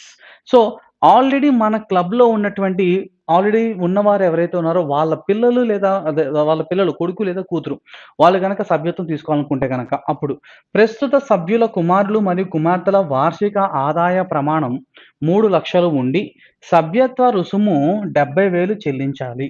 So నేను ఆల్రెడీ క్లబ్లో మెంబర్ని, నా కొడుకు లేదా కూతుర్ని కూడా క్లబ్లో మెంబర్ని చేయాలనుకుంటే కనుక నేను ఆల్రెడీ ఉన్నాను కాబట్టి నా పిల్లలకి, so childrens of the already members, so son or daughter మనం అలా గుర్తుపెట్టేసుకుందాంలే, ఓకేనా. So son or daughters of the already existing members, so వాళ్ళకైతే ఎంత పే చేయాలి అంటే 3 lakhs రూపీస్ ఇన్కమ్ ఉండాలి. అలాగే వాళ్ళు పే చేయాలి ఎంత అని అడిగాడమ్మా, 70,000 రూపీస్ ఓన్లీ. వాళ్ళకైతే 70,000 పే చేయాల్సి ఉంటుంది. సో ఎవరైనా సరే ఆల్రెడీ మెంబర్స్ అయిన వాళ్ళ బిడ్డలు కనుక రావాలి అనుకుంటే కనుక వాళ్ళకి 3 లక్షల రూపాయలు యాన్యువల్ ఇన్కమ్ చూపించాలి, అలాగే 70,000 రూపాయలు పే చేయగలగాలి. సో అంటే అప్పుడు వాళ్ళకి సభ్యత్వం ఇస్తారు అంటున్నాడమ్మా. నెక్స్ట్ 4వ చూద్దామ్మా. Serving court judges are offered membership free and also the stipulation of annual income is waived. So wave of అంటాం కదా, అంటే తొలగించబడుతుంది, అవసరం లేదు అన్నమాట. సో జడ్జెస్ ఎవరైతే ఉన్నారో సర్వింగ్ జడ్జెస్, సో ఇక్కడ జాగ్రత్త పదం వినాలమ్మా. ప్రస్తుత దీని నుండి కోర్టులో విధులు నిర్వహిస్తున్న న్యాయమూర్తులకు, ఇది ఇంపార్టెంట్. సో కోర్టులో నిర్వహిస్తూ ఉండాలి ప్రస్తుతం. సో న్యాయమూర్తులు జడ్జెస్ ఎవరైతే ఉన్నారో వాళ్ళకి ఉచితంగా సభ్యత్వం ఇవ్వబడుతుంది మరియు వార్షిక ఆదాయ నిబంధన కూడా మాఫీ చేయబడుతుంది. అంటే వాళ్ళకి ఏమి లే, అంటే జడ్జి అయితే చాలు, ప్రెసెంట్ వర్క్ చేస్తూ ఉంటే చాలు, తీసుకెళ్ళి ఇచ్చేయడమే మనం. సో జడ్జెస్ ఎవరైతే ఉన్నారో వాళ్ళకి ఇన్కమ్తో పని లేదు, తర్వాత వాళ్ళు డబ్బులు పే చేయాల్సిన అవసరం లేదు, ఫ్రీ, ఆల్ ఫ్రీ. వాళ్ళకి వాళ్ళు డైరెక్ట్గా సభ్యత్వం ఇచ్చేసేయచ్చు వాళ్ళకి, ఓకేనా. రైట్. నెక్స్ట్ మా condition number 5, a national level sports person is eligible to become a member by paying 20,000 rupees as membership fee irrespective of annual income below in each. Okay. So ఇక్కడ national person, so తెలుగులో మాట్లాడుకుందాం. తెలుగులో జాతీయ స్థాయి క్రీడా సిబ్బందికి, మా జాతీయ స్థాయిలో ఆటలు ఆడుతూ ఉండాలి. అలాంటి వారు ఎవరైతే ఉన్నారో వారికంట వార్షిక ఆదాయంతో సంబంధం లేకుండా సభ్యత్వ రుసుముగా 20,000 చెల్లించాలి. సో జాతీయ స్థాయి నేషనల్ స్పోర్ట్స్ పర్సన్ అవ్వాలి. నేషనల్ స్పోర్ట్స్ పర్సన్ అయితే చాలమ్మా, వాళ్ళకి ఇన్కమ్తో పని లేదమ్మా, కేవలం వాళ్ళు సభ్యత్వ రుసుము 20,000 చెల్లిస్తే చాలు, వాళ్ళకి సభ్యత్వం ఇచ్చేయచ్చు మనం, ఓకేనా. సో చెల్లించాలి అని చెప్తున్నాడు. తర్వాత దానికి నేను చెప్తాను చూడమ్మా. Below questions next, irrespective annual income irrespective of annual income. So the below in each question data or information about an individual is given. నీకు కొంతమంది యొక్క information ఇవ్వబడుతుందంట. You have to decide based on the information provided under which criteria the individual is eligible to obtain membership.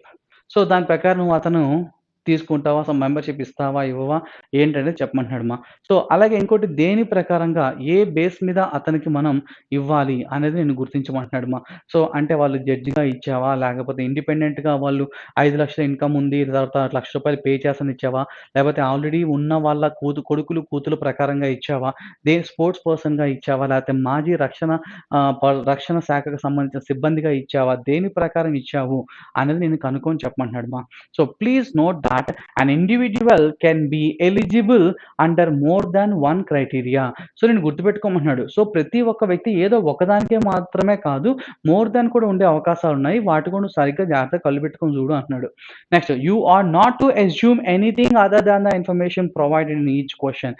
ప్రతి క్వశ్చన్లో నేను చెప్పింది తప్ప other information సొంత పెత్తనాలు చేయొద్దు అని చెప్తున్నాడు వాడు నిన్ను. ఓకే, సో ప్రతి ప్రశ్న కింద ఒక వ్యక్తి గురించి సమాచారం ఇవ్వబడుతుంది. అందించిన సమాచారం ఆధారంగా ఏ ప్రమాణం లేదా ప్రమాణాల ప్రకారం వ్యక్తి సభ్యత్వం పొందడానికి అర్హులో మీరు నిర్ణయించాలి. ఇంత చెప్పాను కదా, ఆ 5 దేని ప్రకారమో నువ్వు నిర్ణయించాల్సి వస్తుంది. ఒక వ్యక్తి 1 కంటే ఎక్కువ ప్రమాణాల క్రింద అర్హత పొందవచ్చునని దయచేసి గమనించండి. సో ప్రతి ప్రశ్నలో అందించిన సమాచారం తప్ప మీరు మరేమీ అనుకోకూడదు. సో అయ్యుంటదిలే ఇలాంటి సొంత పెత్తనం చేయొద్దు. వాడు ఇచ్చాడా తీసుకో, ఇవ్వలేదా గప్చుప్కరా అనేది వాడు చెప్తా ఉన్నాడు నీతో. ఓకే, సో నాకు 63rd క్వశ్చన్‌లో మొదటిగా ఒక సభ్యుడి గురించి మాట్లాడుతున్నాడమ్మా. Ashok Malhotra has been working in a private airlines. ఎయిర్‌లైన్స్‌కి రక్షణకి సంబంధం లేదమ్మా. ఎయిర్‌లైన్స్‌లో పనిచేస్తున్నాడు అంతే. ఎయిర్‌లైన్స్ కంపెనీ యాస్ ఎ పైలట్‌గా పనిచేస్తా ఉన్నాడు. So his annual income 10 lakhs rupees. Okay, happy. He is ready to pay 50,000 rupees as a one-time membership fee. His father is a retired army officer. అమ్మా ఇక్కడ మనకి పర్సన్స్ ఎవరైతే సభ్యత్వం తీసుకోవాలనుకుంటున్నారో వాళ్ళు డిఫెన్స్‌లో పనిచేస్తే నేను తీసుకుంటా. వాళ్ళ బిడ్డలతో నాకు సంబంధం లేదు. కాబట్టి వాళ్ళ నాయన ఆర్మీ ఆఫీసర్ అయినంత మాత్రాన నేను వాళ్ళ కొడుకుని కన్సిడర్ చేయను. కావాలంటే వాళ్ళ నాన్న తీసుకుంటారా. సో డిఫెన్స్ అంటే ఇక్కడ మొత్తం అన్నీ వస్తాయి మనకి, రక్షణకు సంబంధించింది కాబట్టి ఎయిర్ సర్వీసెస్ కావచ్చు, తర్వాత నేవీ కావచ్చు, ఆర్మీ కానీ ఇవంతా నేను తీసుకుంటాను. అతనే తీసుకుంటాను తప్ప అతని కొడుకుతో నాకు సంబంధం లే. ఓకే, సో ఈ పాయింట్ నాకు సంబంధం లేదు. ఓకే, సో అశోక్ మల్హోత్రా అనేవాడిది యాన్యువల్ ఇన్కమ్ 10 లక్షలు, మనకి 5 లక్షలు చాలు. మనోడికి 5 లక్షలు చాలు, ఆడికి 10 వస్తుంది హ్యాపీ. కానీ వాడు కకృతిగా 50,000 నేను కడతా అంటున్నాడు, కానీ నాకు ₹1,00,000 కట్టాలి. సో ఇది పని చేయదు. కాబట్టి నేను మొదటి దాని ప్రకారంగా అతనికి నేను ఇవ్వలేను సభ్యత్వం. పోనీ రెండోదిగా చూస్తే అతనేమన్నా డిఫెన్స్‌లో పనిచేస్తున్నాడా? కాదు. అతను పైలట్ అని చెప్తున్నాడు. మనకి బయట చాలా ప్రైవేట్ కంపెనీస్ పైలట్స్‌గా ఉంటారు ఫ్లైట్స్‌కి. అంత మాత్రం వాళ్ళు మన డిఫెన్స్‌తో సంబంధం లేదు. వాళ్ళకి మనకి has been working in a private ఎయిర్‌లైన్స్‌లో పనిచేస్తున్నాడు పైలట్‌గా అంతే తప్ప మన రక్షణ శాఖలో సిబ్బంది కాదు. దానికి దీనికి సంబంధం లేదు. ఓకే, అలాగే వాడి యాన్యువల్ ఇన్కమ్ వచ్చింది 50,000, కకృతిగా 50,000 పే చేస్తా అంటున్నాడు. వాళ్ళ నాయన ఆర్మీలో పనిచేస్తున్నాడు. ఈడు కాదుగా. సో ఇతనైతే చెప్పు, నేను తీసుకుంటా. వాళ్ళ నాయనతో నాకు సంబంధం లే. కాబట్టి హీ ఈజ్ నాట్ ఎలిజిబుల్. అతనికి ఎలిజిబిలిటీ లేదు.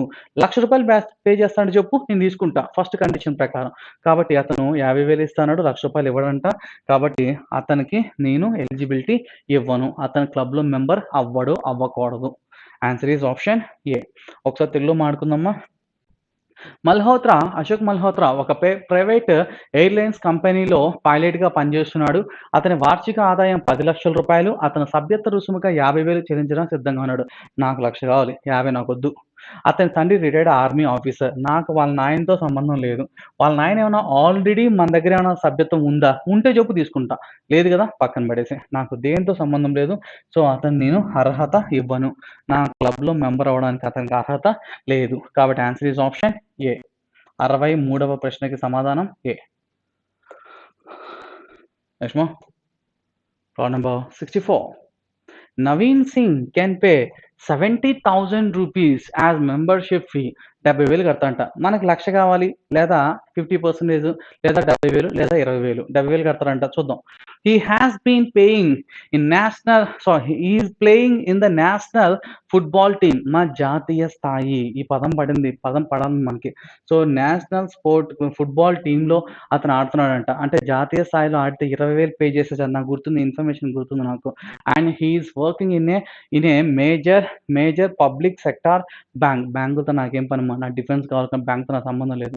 సో, అతనికి జాబ్‌తో నాకు సంబంధం లేదు. His father is a member of the club. ఇది ఇంపార్టెంట్. వాళ్ళ నాయన మన క్లబ్‌లో మెంబరు. అంటే నువ్వు 2 ఆలోచించొచ్చమ్మా. ఒకటి స్వతహాగా తనొక నేషనల్ ఫుట్బాల్ టీమ్‌లో జట్టులో ఆడుతున్నాడు కాబట్టి, అతను జాతీయ స్థాయి క్రీడాకారుడు కాబట్టి, సో, జాతీయ స్థాయి నేషనల్ స్పోర్ట్స్ పర్సన్ అయితే 20,000 కడితే చాలు. కానీ మన అన్నయ్య నవీన్ సింగ్‌కి డబ్బులు ఎక్కువైపోయి ఎంతిస్తున్నాడు?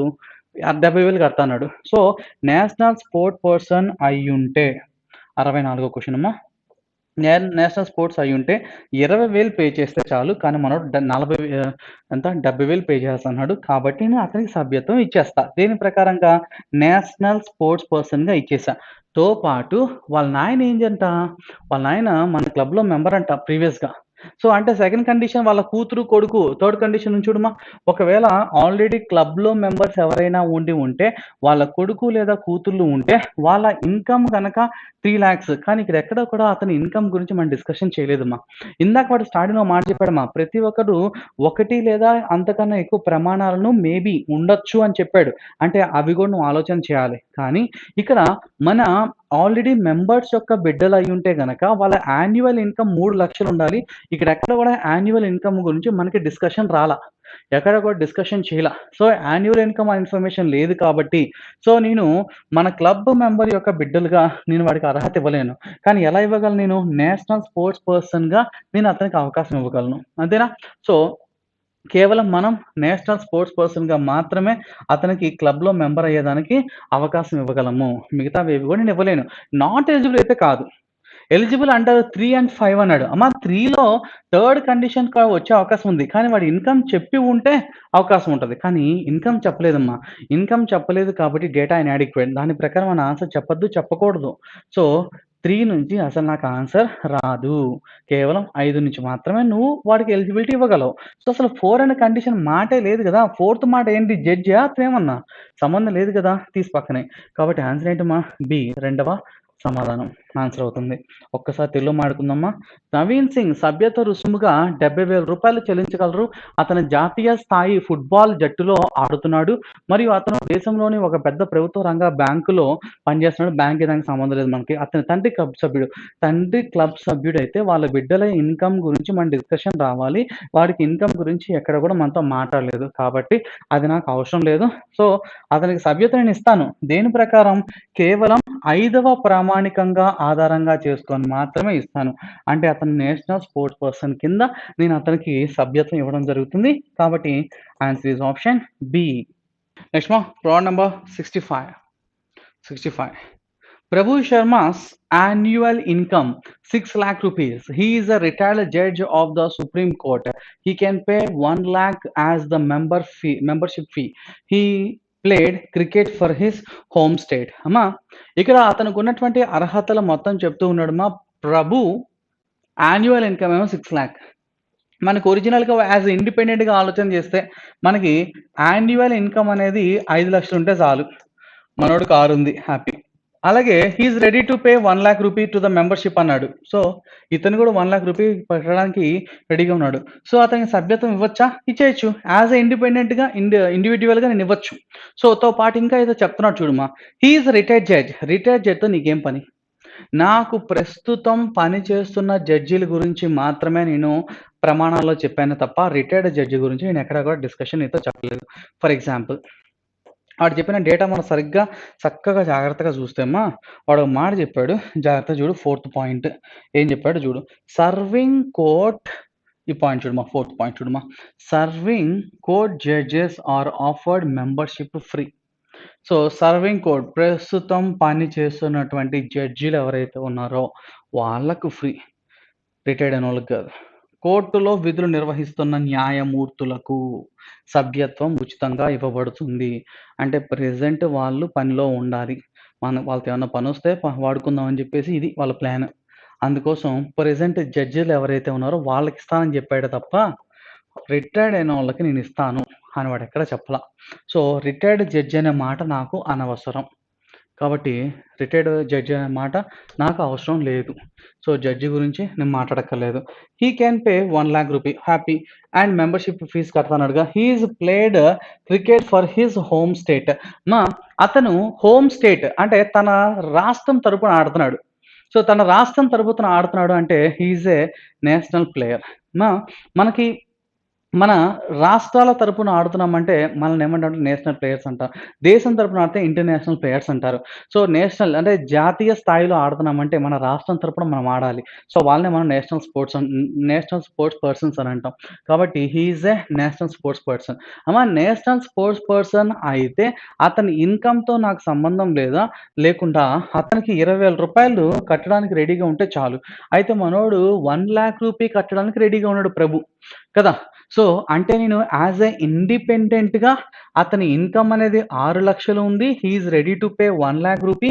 కాబట్టి యాస్ ఎ ఇండిపెండెంట్‌గా అతనికి సభ్యత్వం ఇవ్వచ్చు. అదే విధంగా he is a national sports person కాబట్టి నేషనల్ స్పోర్ట్స్ పర్సన్‌కి అతను నాకు 20,000 పే చేస్తే చాలు. కానీ he is ready to pay 1,00,000 rupee. So, అతను రూ. 1,00,000 కట్టడానికి సిద్ధంగా ఉన్నాడు. హి కెన్ పే అంటున్నాడు కదా! సో, అంటే నేను యాస్ ఎ ఇండిపెండెంట్‌గా నేను అతనికి సభ్యత్వం ఇవ్వగలను. అదే విధంగా అతను ఒక స్పోర్ట్స్ పర్సన్‌గా నేను ఇవ్వగలను. ఇండిపెండెంట్‌గా చూసుకుంటే నేను ఒకటవది నాకు అలాగే స్పోర్ట్స్ పర్సన్ అనే కండిషన్ మనకి ఐదవ దాంట్లో వర్తిస్తుంది. కాబట్టి answer is 1 and 5 eligible under 1 and 5 only. అతనికి నేను సభ్యత్వం ఇవ్వగలను. వేటి ఆధారంగా ప్రమాణం 1 మరియు 5 ప్రమాణాలక ఆధారంగా నేను అతనికి సభ్యత్వం ఇవ్వగలను. కాబట్టి ఆన్సర్ ఏంటమ్మా? B for 65th one. 65. So, తెలుగులో మాట్లాడుకుందామా? సో, ప్రభు శర్మ ఆ వార్షిక ఆదాయం 6,00,000. అతను supreme court retired judge. Retired జడ్జితో నాకు సంబంధం లేదు. అతను సభ్యత్వ రుసుముగా 1,00,000 చెల్లించడానికి సిద్ధంగా ఉన్నారు. అతను సొంత రాష్ట్రం కోసం క్రికెట్ ఆడారు. సో, అతను సొంత రాష్ట్రం కోసం ఆడాడని చెప్పాడు. అంటే నేషనల్ స్పోర్ట్స్ పర్సన్. అయితే 20,000 కడితే చాలు. ఓకే. సో, మరియు 1 మరియు 5 కింద మాత్రమే అర్హులు. Next answer is B. Second option is my answer. 66. Meena Jaswani is the daughter of an existing member of the club. Existing member of the club అనగానే ఆడ మనకు కొన్ని చెప్పాడు. వాళ్ళ యాన్యువల్ ఇన్కమ్ అనేది 3,00,000 ఉండాలి. వాళ్ళు తర్వాత 70,000 50% పే చేయాలన్నాడు కదా! సో, సన్ ఆర్ డాటర్ అయితే 70,000 పే చేయాలి. ఆల్రెడీ మెంబర్స్ వాళ్ళ కొడుకులు, కూతుర్లు ఉంటే వాళ్ళు 70,000 పే చేయడానికి సిద్ధంగా ఉండాలి కదా! సో, ఈ మీనా అనే అమ్మాయి existing member of the club యొక్క ఎగ్జిస్టింగ్ మెంబర్ వాళ్ళ కూతురంట. Her annual income is 4,00,000. మనకి 3,00,000 చాలు. She can pay 80,000. మనకు 70,000 చాలు. హ్యాపీ. సో, అంటే వాళ్ళ క్లబ్ మెంబర్ కూతురుగా ఆమెకి నేను ఇవ్వగలను. And she is works in Indian navy. Indian నేవీలో పనిచేస్తున్నారు. సో, ఇక్కడ నాకు డిఫెన్స్‌లో పనిచేస్తున్న వారికి మనం ఏం చెప్పామమ్మా? 50% డిస్కౌంట్ ఇస్తాం. దేంట్లో అయినా సరే, దాంట్లో అయినా సరే, ఇన్కమ్‌లో అయినా సరే, తర్వాత మనం కట్టే పేమెంట్‌లో అయినా సరే. సో, మనకు ఒరిజినల్‌గా పేమెంట్ ఎంత కావాలంటే 5,00,000 కావాలి. సో, డిఫెన్స్ వాళ్ళకి 50% కాబట్టి 2.5 లాక్స్ ఇన్కమ్ ఉన్నా సరిపోద్ది. అమ్మాయికి 3 ఉంది. హ్యాపీ. ఆ తర్వాత డిఫెన్స్ వాళ్ళకి ఇంకోటి ఏం చెప్పాడమ్మా? 1,00,000 అవసరం లేదు. 50,000 పే చేస్తే చాలు. అమ్మాయి 70 కట్టడానికి రెడీగా ఉంది. అంటే ఇప్పుడు నేను ఆమె నేవీలో వర్క్ చేస్తున్నారు కాబట్టి she works in Indian navy. And ఇంకోటి మనకి మాజీ అన్నాడా? ప్రస్తుతం అన్నాడా? అది చూడు సరిగ్గా. సో, రిటైర్డ్ డిఫెన్స్ అన్నాడమ్మా. చూసావా ఏడబోయింది. ఆమె present she works in Indian navy. Indian నేవీలో పనిచేస్తున్నారు ఇప్పుడు. సో, ఇక్కడ నాకు రిటైర్డ్ డిఫెన్స్ పర్సన్స్‌కి మాత్రమే. రిటైర్డ్ అవ్వలేదు ఆమె. కాబట్టి రిటైర్డ్ నుంచి ఆర్మీ గురించి, డిఫెన్స్ గురించి నేను వాళ్ళకి ఇవ్వలేను. ఎందుకంటే ఆమె ఇంకా వర్కింగ్‌లోనే ఉన్నారు. పని చేస్తూ ఉన్నారు. సో, నేను వాళ్ళకి ఇవ్వలేను. మరి ఎలా ఇవ్వగలను? సో, కూతురుగా ఇవ్వగలను నేను. సో, ఆన్సర్ ఏంటమ్మా? వాళ్ళు మన ఆల్రెడీ ఎగ్జిస్టింగ్ మెంబర్ యొక్క కొడుకులు, కూతురు అంటే 1, 2, 3 మూడవ కండిషన్‌కి ఆధారంగా నేను ఇవ్వగలను. కాబట్టి answer is C. Only is the right answer for 66. Okay. So తెలుగులో చూద్దామా. సో జాగ్రత్త, చాలామంది డిఫెన్స్ స్టాఫ్‌గా అని చెప్పి ఇవ్వడానికి రెడీగా అవుతారు. కానీ రిటైర్డ్ డిఫెన్స్ గురించి మాట్లాడాడు తప్ప ప్రెజెంట్ ఉన్న వాళ్ళ గురించి చెప్పలా వాడెక్కడ కూడా. సో మీనా జస్వాని క్లబ్‌లో ఉన్న సభ్యుడి కుమార్తె. ఆమె వార్షిక ఆదాయం 4,00,000.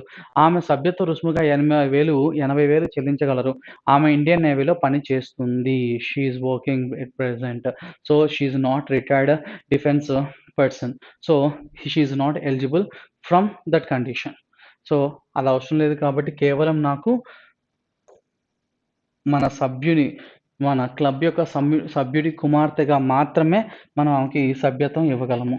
సో దానికి మాత్రమే ఆమె అర్హురాలు. Answer is C. Problem number 67. మనకి కోడింగ్ అండ్ డీకోడింగ్ వచ్చిందమ్మా. 67. In a certain code language, mobile is written as ZAMSUM. Then how tumor be written in the same code language? ఒక కోడ్ భాషలో మొబైల్ను ఈ విధంగా రాస్తే అదే కోడ్ భాషలో ట్యూమర్ను నువ్వు ఏ విధంగా రాస్తావు అని అడుగుతున్నాడమ్మా. రైట్, ఒక్కసారి చూద్దాం జాగ్రత్తగా. చూద్దామా. మొబైల్ అనే వర్డ్ తీసుకుందాం. దాన్ని వాడు ఎలా రాశారంటే ZAMSUMగా రాయడం జరిగింది. అమ్మా ఎం అంటే 13, 15, 2, 9, 12, 5, 13, 21, 19, 13, 1, 26 కదా. సో ఇక్కడ మొబైల్ అనే పదంలో ఏవైతే అక్షరాలు ఉన్నాయో అవే అక్షరాలు, వేరే కొత్త అక్షరాలు అంటే అన్నీ కూడా కొత్త అక్షరాలే. వాటి యొక్క పోనీ ఆపోజిట్ పేర్స్ ఏమైనా ఉన్నాయంటే అసలు ఆపోజిట్ పేర్స్ వాటికి సంబంధమే లేదు. ఎంఎన్ మ్యాన్ ఎన్ఏ లేదు, ఆపోజిట్ పేర్స్ కాదు. So take the place value తీసుకొని కంపేర్ చేద్దాం ఒకసారి. 13, 26 అయిందమ్మా అంటే 13 ఇంక్రీజ్ అవుతుంది +13. 15 1 అయిందమ్మా అంటే -14. లేదా మనం ఏని మొదటిసారి 1, రెండవసారి 27గా కూడా రాసుకోవచ్చు. అమ్మా 27లో నుంచి మనం 15 సబ్ట్రాక్ట్ చేస్తే వస్తుంది +12. సో ఇప్పుడు దీన్ని మనం 15 1 అయిందంటే -14 కూడా రాయొచ్చమ్మా. -14 ఎందుకంటే ప్లస్ మైనస్ అలా కూడా ఉండొచ్చు కదా. వెయిట్ చేద్దాం రెండింటిని. అమ్మా ఇది 2 ఇది 13 అంటే +11 పెరిగిందమ్మా. ఇది 9 ఇది 19 అంటే +10. ఒరిజినల్‌గా అయితే ఇక్కడ దీని ప్రకారంగా మైనస్ కదా రావాలి. కానీ ఆర్డర్ చూడు, +13 తర్వాత ఇక్కడ -14 తర్వాత +11 బాలేదు కదా. కానీ +13 +12 +11 +10 ఇది బాగుంది చూడు ఆర్డర్. సో సీక్వెన్షియల్‌గా వాడు డిసెండింగ్ ఆర్డర్‌లో అంటే అవరోహణ క్రమంలో వాడు కూడుకుంటూ పోతా ఉన్నాడు. సో 12 21 అయిందమ్మా అంటే 9 కలిపాడు. 5 13 అయిందమ్మా అంటే 8 కలపడం జరిగింది. సో వాడు ఇచ్చినటువంటి పదములో ప్రతి అక్షరానికి వాడు ఆల్ఫాబెటికల్, దట్ మీన్స్ మొత్తం ప్రతి లెటర్‌కి కూడా అవరోహణ క్రమంలో ఆ సంఖ్యలన్నీ కూడడం జరుగుతా ఉంది అవరోహణ క్రమంలో. అయితే దీని ప్రకారంగా వాడిచ్చినటువంటి టూమా. సో దీని కోడ్ ఏంటో చెప్పమంటాడమ్మా. టీ అంటే 20, 21, 13, 15 అండ్ ఇట్ ఈస్ 18. సో మొదటిగా వాడు +13 కాబట్టి మనం +13, +12, +11, +10, +9 చేయాలమ్మా. సో 20కి 13 కలిపితే మనకు వస్తుంది 33. 33వ అక్షరం కోసం 33 - 26 దట్ ఈజ్ ఈక్వల్ టు 7. 7వ అక్షరం ఏంటి ఇక్కడ జీ. జీతో స్టార్ట్ అయిన ఆప్షన్ ఒకే ఒకటి ఉందమ్మా. Answer is B. అయిపోయింది. కాబట్టి నేర్చుకుంటున్నాం కాబట్టి మిగతావి కూడా నేర్చుకుందాం ఒకసారి. 21 + 12 అంటే మళ్ళీ 33. 33వ అక్షరం ఎవరమ్మా మళ్ళీ 7. 7 అంటే జీ. జీజీ సరిపోయిందా. తర్వాత 13 + 1 అంటే 11 అంటే 24. 24వ అక్షరం ఎవరు ఎక్స్. 15 + 10 ఎంతమ్మా 25వ అక్షరం వై. 18 + 9 27. 27వ అక్షరం ఎవర్రా ఏ అంటే జీజీ ఎక్స్ వై ఏ. సరిపోయిందా. That's my answer and my answer is option B. Second option only is the right answer. Next మా problem number 68. If the code of the word Mumbai is written as OBZONL, then what is the code for the word Delhi? So ముంబైని ఆ విధంగా రాస్తే ఢిల్లీని ఈ విధంగా రాస్తావు. మనం కొంచెం జాగ్రత్తగా చూస్తే ఇక్కడ ఢిల్లీలో ఉన్న పద అక్షరాలకి ఇక్కడ అక్షరాలకి సంబంధం లేదుమా. కామన్ లెటర్స్ ఏమైనా కనిపిస్తా ఉన్నాయా? డిఎల్ హెచ్ఐ ఏవి లేవు. సో మనం ఇండిపెండెంట్గా చూసుకోవడమే. సో ముంబై అనే పదంలో ఉన్న అక్షరాలు ఇక్కడ ఉన్నాయా? కాదు, కొత్త అక్షరాలు. అపోని opposite pairs B Y by opposite pairs కాదు. So now take the place values, స్థాన విలువలు తీసుకుందామా. BOMBAY. సో వై అనగా 25, 1, 2, 13, 15, 2. దాన్ని వాడు కోడ్ చేసిన పద్ధతి ఏంటంటే OBZONL 12, 14, 15, 26, 2 and it is 15. మా జాగ్రత్త చూడు, 2 13 అయింది అంటే ప్లస్ 13, 2 15 అయింది ప్లస్ 13, 15 2 అయింది మైనస్ 13 ప్లస్ 13. మా బీని మనం ప్లస్ 26 యాడ్ చేస్తే 2 + 26 అని 28గా రాయొచ్చు కదా. అంటే 15 + 13 28 కూడా. 13 + 13 26, 2 + 13 15, 1 + 13 14, 25 + 13 అంటే 25 + 13 అంటే 38. 38వ అక్షరం కావాలంటే 36 తీసేస్తే 12. అదేగా సరిపోయిందా? అంటే వాడు ఏం చేస్తాడమ్మా, each place value of the letter is increased by 13. So వాడి యొక్క కరస్పాండింగ్ పేర్స్ అంటాం వాటిని. కరస్పాండింగ్ పేర్స్ రాసుకుంటా ఉన్నాడు వాడు, అవునా. సో వాడు ఇచ్చినటువంటి కోడ్ ఢిల్లీ. సో ఢిల్లీలో D 4, 5, 12, 8, 9. So add 13 to the each letter of the word. 13 add చేసుకుంటే 13 + 4 అంటే 17వ అక్షరం క్యూ, క్వీన్ 17. క్యూ అన్నిట్లో ఉంది బా. 13కి 5 యాడ్ చేస్తే 18th లెటర్ ఆర్. సో ఇది 25th లెటర్ వై. 18, 19, 20, 21వ అక్షరం యు. సో 13 + 9 19, 22, 22వ అక్షరం P. So QRYUV, QRYUV, and my answer is option C only is the right answer for 68th one. 69. In a code language, genius is written as like this, then how hostel be written in the same code? మా జీనియస్ని మనం ఈ విధంగా రాస్తే హాస్టల్ని ఏ విధంగా రాస్తావు అని అడుగుతున్నాడు అమ్మా. Right, చూద్దామా. అమ్మ వాడు ఇచ్చినటువంటి పదం జీనియస్ అనే పదంలో ఉన్న అక్షరాలే ఉన్నాయా లేదా వేరే కొత్త అక్షరాలు అంటే అన్నీ కూడా కొత్త అక్షరాలే, అవే అక్షరాలు అయితే కాదు. సో వాటి యొక్క ఆపోజిట్ పేర్స్ తీసుకుంటే జీటీ గ్రాంటంగ్ టీ ఎక్కడ లేదు, సో ఆపోజిట్ పేర్స్ కూడా కాదు. So now take the place values, స్థాన విలువలు తీసుకోమా. GENIUS, genius. G అంటే 7, 5, 14, 9, 21 and it is 19. And next అవి ఎలా మానేమా, UWNSGIగా మానేమా. స్థాన విలువలు తీసుకుంటే ఇది U కదా, 20 ఫస్ట్ లెటర్, 23 ఇది 14, ఇది 19, ఇది 7, ఇది 9. అమ్మా డిఫరెన్సెస్ చూస్తే 7 21 అయింది, 7 21 అయింది అంటే 14 ఇంక్రీజ్ అయింది. 5 23 అయింది, 5 23 అయిందంటే 18 ఇంక్రీజ్ అయింది. ఆర్డర్ ఏం లేదే, 14 14లోనే ఉంది. సో డిఫరెన్స్తో సంబంధం లేదు. మా ఒక్కసారి జీనియస్ అనే పదంలో ఉన్న అక్షరాలకి ఆపోజిట్ పేర్స్ తీసుకుందామా. ఒకసారి వాటికి ఆపోజిట్ పేర్స్ తీసుకుందామా. అమ్మా GT grand trunk, GT grand trunk కదా. ఒకసారి చూడు, జీటీ గ్రాండ్ ట్రంక్. టీ అనే లెటర్కి నెక్స్ట్ యూనేగా వచ్చేది +1. ఈవి లవ్, వి అనేది ఈ యొక్క ఆపోజిట్ పేర్ లెటర్, దానికి +1 W. N M man, M +1 N. I R Indian Railways, R అంటే 18 +1 19.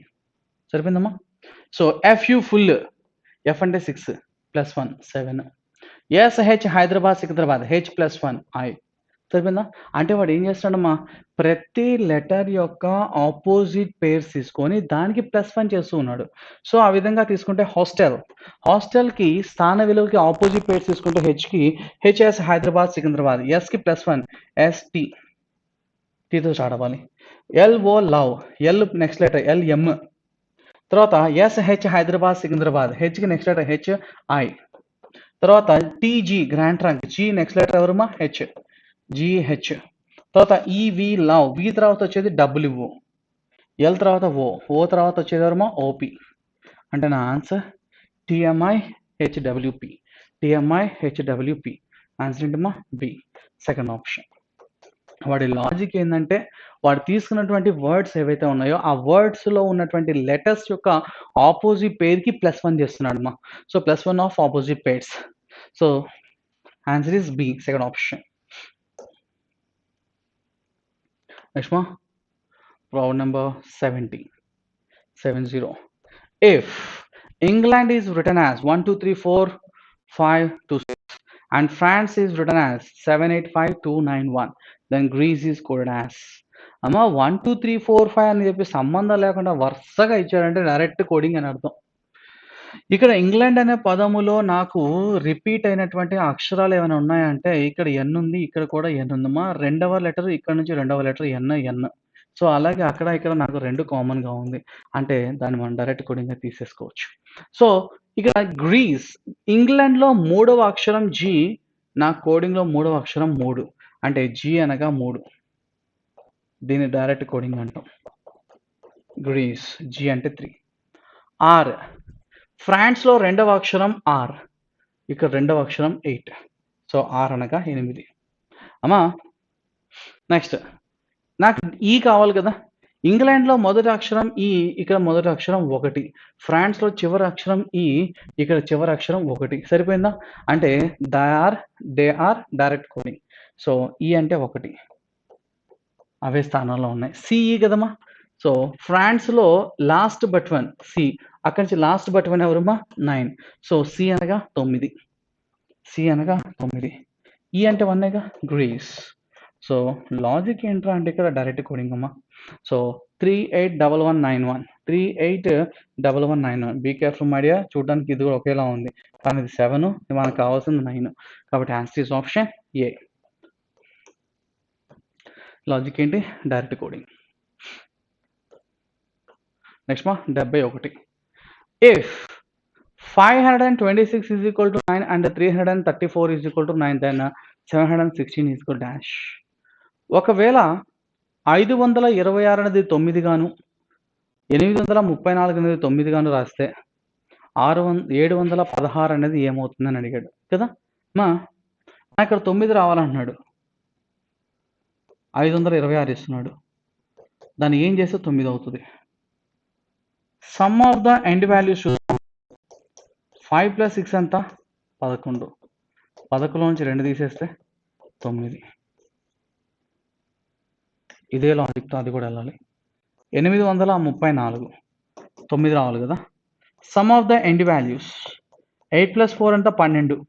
12 నుంచి 3 తీసేస్తే 9. హే సరిపోయింది కాబట్టి లాజిక్ డైరెక్ట్గా 716కి అప్లై చేద్దాం. 716లో sum of the end letters sum of the end numbers or end digits is equal to -1. 6లో 12, 13, 13 - 1 అంటే 12. కాబట్టి మన ఆన్సర్ ఏంటమ్మా? D, fourth option only is the right answer for 71. Next one, problem number 72. Complete the analogy. సారూప్యతను పూరించండి. మా analogy అంటే పోలిక పరీక్ష. నీకు 16 నుండి 83 ఎలా వచ్చింది, అలాగే దేని నుంచి 65 వస్తుంది అని అడుగుతున్నాడు.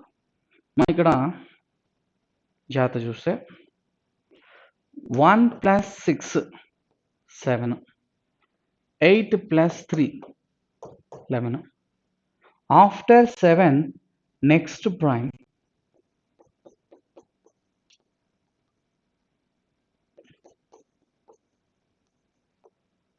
అలాగే 6 + 5 is equal to 11. సరే ఇది కూడా 11 వచ్చింది. 7 నుంచి 11 వచ్చింది, 11 నుంచి వస్తే 7 రావాలి. ఇక్కడ ఏ రెండింటి యొక్క సమ్ చూస్తే నాకు 7 వస్తుంది. 5 + 0 7 కాదు, 2 + 4 7 కాదు, 6 కదా. ఇది 7 కాదు, ఇది 7 ఎస్. సో ఇక్కడ ఏముంటారు అంటే 34. సమ్ ఆఫ్ ద డిజిట్స్ ఇది 7, ఇది 11, షేమ్ టు షేమ్. సరిపోయిందా? కాబట్టి answer is C, only is the right answer. Analogy. 73.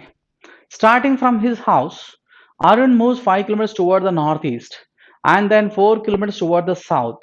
మా నార్త్ ఈస్ట్ సౌత్ ఇన్ని రకాలుగా చెప్తున్నాడు కాబట్టి బొమ్మ వేసుకుందామ్మా. మన comforts. Now he moves 3 kilometres toward the east, then moves 8 kilometres toward the north and reach his friend house. Then his friend house is dash. వాళ్ళ friend house ఇల్లు ఎక్కడుంది? మొదట ఇంగ్లీష్ చెప్తానమ్మా, తర్వాత మళ్ళీ తెలుగులోకి వస్తాను. ముందుగా మనం ఇంగ్లీష్లో మాట్లాడుకుందాం, ఆ తర్వాత మళ్ళీ తెలుగుకు పోదాం. Starting from his house Arun moves 5 kilometres toward the north east. ఒక స్టార్టింగ్ ప్లేస్ నుంచి నార్త్ ఈస్ట్ వైపుకి అరుణ్ 5 కిలోమీటర్స్ వెళ్ళాడమ్మా. ఆ తర్వాత ఏం జరిగిందంటే and then 4 kilometres toward the south. ఇక్కడ నుంచి సౌత్కి వచ్చాడు. ఒక్క మాట చెప్తా, గుర్తుపెట్టుకో. ఎప్పుడైనా సరే డయాగనల్ 5, వర్టికల్ లైన్ 4 ఉంది అంటే these two are in straight line. So ఇది 3 అయితేనే, ఇది 4 అయితేనే, ఇది 5 అయితే. ఈ 3 ఎలా వచ్చిందంటే 5² - 4² పైథాగరస్ ట్రిప్లెట్స్ ప్రకారంగా వచ్చింది. 25లో నుంచి 16 తీసేస్తే మనకు వస్తుంది 9. రూట్ ఎంత అయ్యా అంటే 3. తర్వాత సౌత్కి వచ్చిన తర్వాత 4 metres. He now moves 3 kilometres toward the east. ఇక్కడ నుంచి 3 కిలోమీటర్స్ ఈస్ట్కి వెళ్ళారు. ఈస్ట్ అంటే మన కుడి చేతి వైపుగా. ఎంత వెళ్ళారంటే 3. And then moves 8 kilometres toward the north. ఇక్కడ నుంచి నార్త్కి వెళ్ళారు. ఎంత అంటే 8. ఒక్క మాట చెప్తా, గుర్తుపెట్టుకో. ఇది 4 వర్టికల్ లైన్ కాబట్టి దాని ఈక్వలెంట్గా ఉండే ఈ లెంత్ కూడా 4ఏ. మొత్తం 8లో ఇది 4 కాబట్టి ఇది కూడా 4. అప్పుడే కదా 8 అవుతుంది అది. అయితే క్వశ్చన్ ఏంటి, మన నార్త్కి వెళ్ళిన తర్వాత and reach his friend house. అక్కడి నుంచి వాళ్ళ ఫ్రెండ్ హౌస్కి వెళ్ళిపోయారు. Then his friend house is dash. వాళ్ళ ఫ్రెండ్ హౌస్ ఏంటి అని అడుగుతున్నాడు. వాడు ఏదో ఆప్షన్ చెప్తున్నాడు చూడు. Number 1 5 kilometres north east of Arun's house. ఇక్కడ నుంచి ఈ starting point, Arun house starting పాయింటే కదా. స్టార్టింగ్ పాయింట్ నుంచి వాళ్ళ ఇల్లు ఎక్కడుందో చూద్దాం అనుకుంటే ఇది స్ట్రైట్గా కొట్టేసామనుకోండి. ఇది అరుణ్ హౌస్, వాడు starting house. Starting from his Arun అన్నాడు కదా, ఇది అరుణ్ గాడికి హౌస్. ఇదేమో ఫైనల్ పాయింట్. సో మధ్య డిస్టెన్స్ కావాలంటే బేస్ ఎంత అయ్యా అంటే 6, హైట్ ఎంత అంటే 8. So whenever we have base and height to find the diagonal d is equal to square root of base square plus height square. దాని ప్రకారంగా 6, 8 అంటే 10ఏగా Pythagoras triplets. 6 square 36, 8 square 64, sum ఎంత 100, రూట్ ఎంత 10. మీటర్సా కిలోమీటర్స్. అరుణ్ ఇంటి నుంచి ఎటువైపు ఉన్నారు, నార్త్ ఈస్ట్ వైపు ఉన్నారు. అంటే వాడు ఇప్పుడు చివరిగా అరుణ్ వాళ్ళ ఇంటి దగ్గర నుంచి 10 కిలోమీటర్స్ దూరంలో నార్త్ ఈస్ట్ వైపు ఉన్నారు. సో అది ఆప్షన్స్లో ఎక్కడ ఉందో చూసుకో. 5 కిలోమీటర్స్ నార్త్ ఈస్టా? నో, ఇస్ సైడ్ బయటికి 5 అంటే. 10 కిలోమీటర్స్ సౌత్ ఈస్టా? నో, నార్త్ ఈస్ట్ అది. 10 kilometres north east of Arun's హౌసా? ఎస్, ఇదే మన answer C. 10 kilometres of north వెస్టా? నో, ఇల్లే హల్లి వేండా. Answer is C. ఇంగ్లీష్ చెప్పుకున్నాం కదా, తెలుగులో మాడుకుందాం. అరుణ్ తన ఇంటి వద్ద నుంచి బయలుదేరి ఈశాన్య దిశగా 5 కిలోమీటర్లు ప్రయాణించాడు. ఈశాన్యం ఇటుగా ఒక ఇనిషియల్ ప్లేస్ నుంచి ఈశాన్య దిశగా వాడు 5 కిలోమీటర్లు ప్రయాణించాడు. అక్కడి నుంచి ఏం చేశాడమ్మా, ఆ తర్వాత 4 కిలోమీటర్లు దక్షిణ దిశగా ప్రయాణించాడు. ఇక్కడ నుంచి దక్షిణ కిందగా సరక్కన కింద పడ్డాడు. ఆడు కొడితే ఇక్కడ పడ్డాడు వచ్చి. సో ఇది straight line. According to Pythagoras, diagonal 5, length 4 and breadth is 3. Next ఇప్పుడు అతను తూర్పు దిశగా 3 కిలోమీటర్లు వెళ్ళాడు. ఇక్కడ నుంచి తూర్పు దిశగా మరొక 3 కిలోమీటర్లు వెళ్ళాడంట. అట్లాగే సీదా ప్రయాణించి అక్కడ నుంచి 8 కిలోమీటర్లు ఉత్తర దిశకి వెళ్ళాడు. ఉత్తరం అంటే పైకి పోవడం. ఎంత పోయాడు వాడు పైకి? 8 వెళ్ళాడంట. ఒక మాట, ఇది వర్టికల్ డిస్టెన్స్ 4 కాబట్టి ఇది కూడా వర్టికల్ డిస్టెన్స్ 4. టోటల్ 8లో ఇది 4 కాబట్టి మిగతాదంతా 4. ఇప్పుడు ఇక్కడ ఎవడున్నాడు అంటే ఫైనల్ పాయింట్. తన స్నేహితుడి ఇంటికి చేరుకున్నాడు. ఇది వాళ్ళ స్నేహితుడి ఇల్లు, ఫ్రెండ్ హౌస్. ఇదేమో అరుణ్ గాడి ఈ హౌస్, అరుణ్ గాడి ఇల్లు ఇది. అయితే ఇంటికి చేరుకున్నాడు. అప్పుడు తన స్నేహితుడి ఇల్లు డాష్ అన్నాడు. తర్వాత స్నేహితుడి ఇల్లు ఎక్కడ ఉంది, దేని ప్రకారంగా, వాడి ఇంటి ప్రకారంగా తీసుకుంటే కనుక ఇక్కడ నాకు బేస్ ఏమో 6, హైట్ ఏమో 8. నాకు ఈ లెంత్ కావాలంటే ఈ బేస్ ఈ హైట్ 2 కావాల్సిందే. ఇది 8, ఇది 6. So diagonal d is equal to 10. అంటే 10 కిలోమీటర్లు నార్త్ ఈస్ట్ వైపు ఉన్నాడు. అరుణ్ ఇంటికి ఈశాన్య దిశగా ఉన్నాడా? కాదు. ఈశాన్య దిశకే, కానీ 5 కాదుగా, 10 ఉండాలి. సో ఫస్ట్ తప్పు. అరుణ్ ఇంటికి ఆగ్నేయంగా ఉన్నాడు. ఆగ్నేయం అంటే ఇటు, మనం ఉంది ఇటు కదా, ఇది ఆగ్నేయం ఎట్ అవుతుందండి? నో, అరుణ్ ఇంటికి ఈశాన్య దిశగా 10 కిలోమీటర్. ఇదే మన answer. Answer is option C. ఆగ్నేయం అంటే ఇది. సారీ క్షమించాలి, ఇది ఆగ్నేయం, ఇది ఈశాన్యం. వాయువ్యం అంటే ఇగో ఇది ఈ పక్కది వాయువ్యం. వాయువ్యంలో ఉన్నాడు వాడు? No. Answer is option C. 74. It was Friday on July 1st, 1977. July 1, 1977 అనేది మనకి శుక్రవారం అయితే, అది శుక్రవారం అంట, ఫ్రైడే అంట. What was the day of the week on 1st July 1970? ఒకవేళ 1977 మనకి జూలై 1 ఫ్రైడే అయితే జూలై 1, 1970 ఏమవుతుంది అని అడిగాడమ్మా.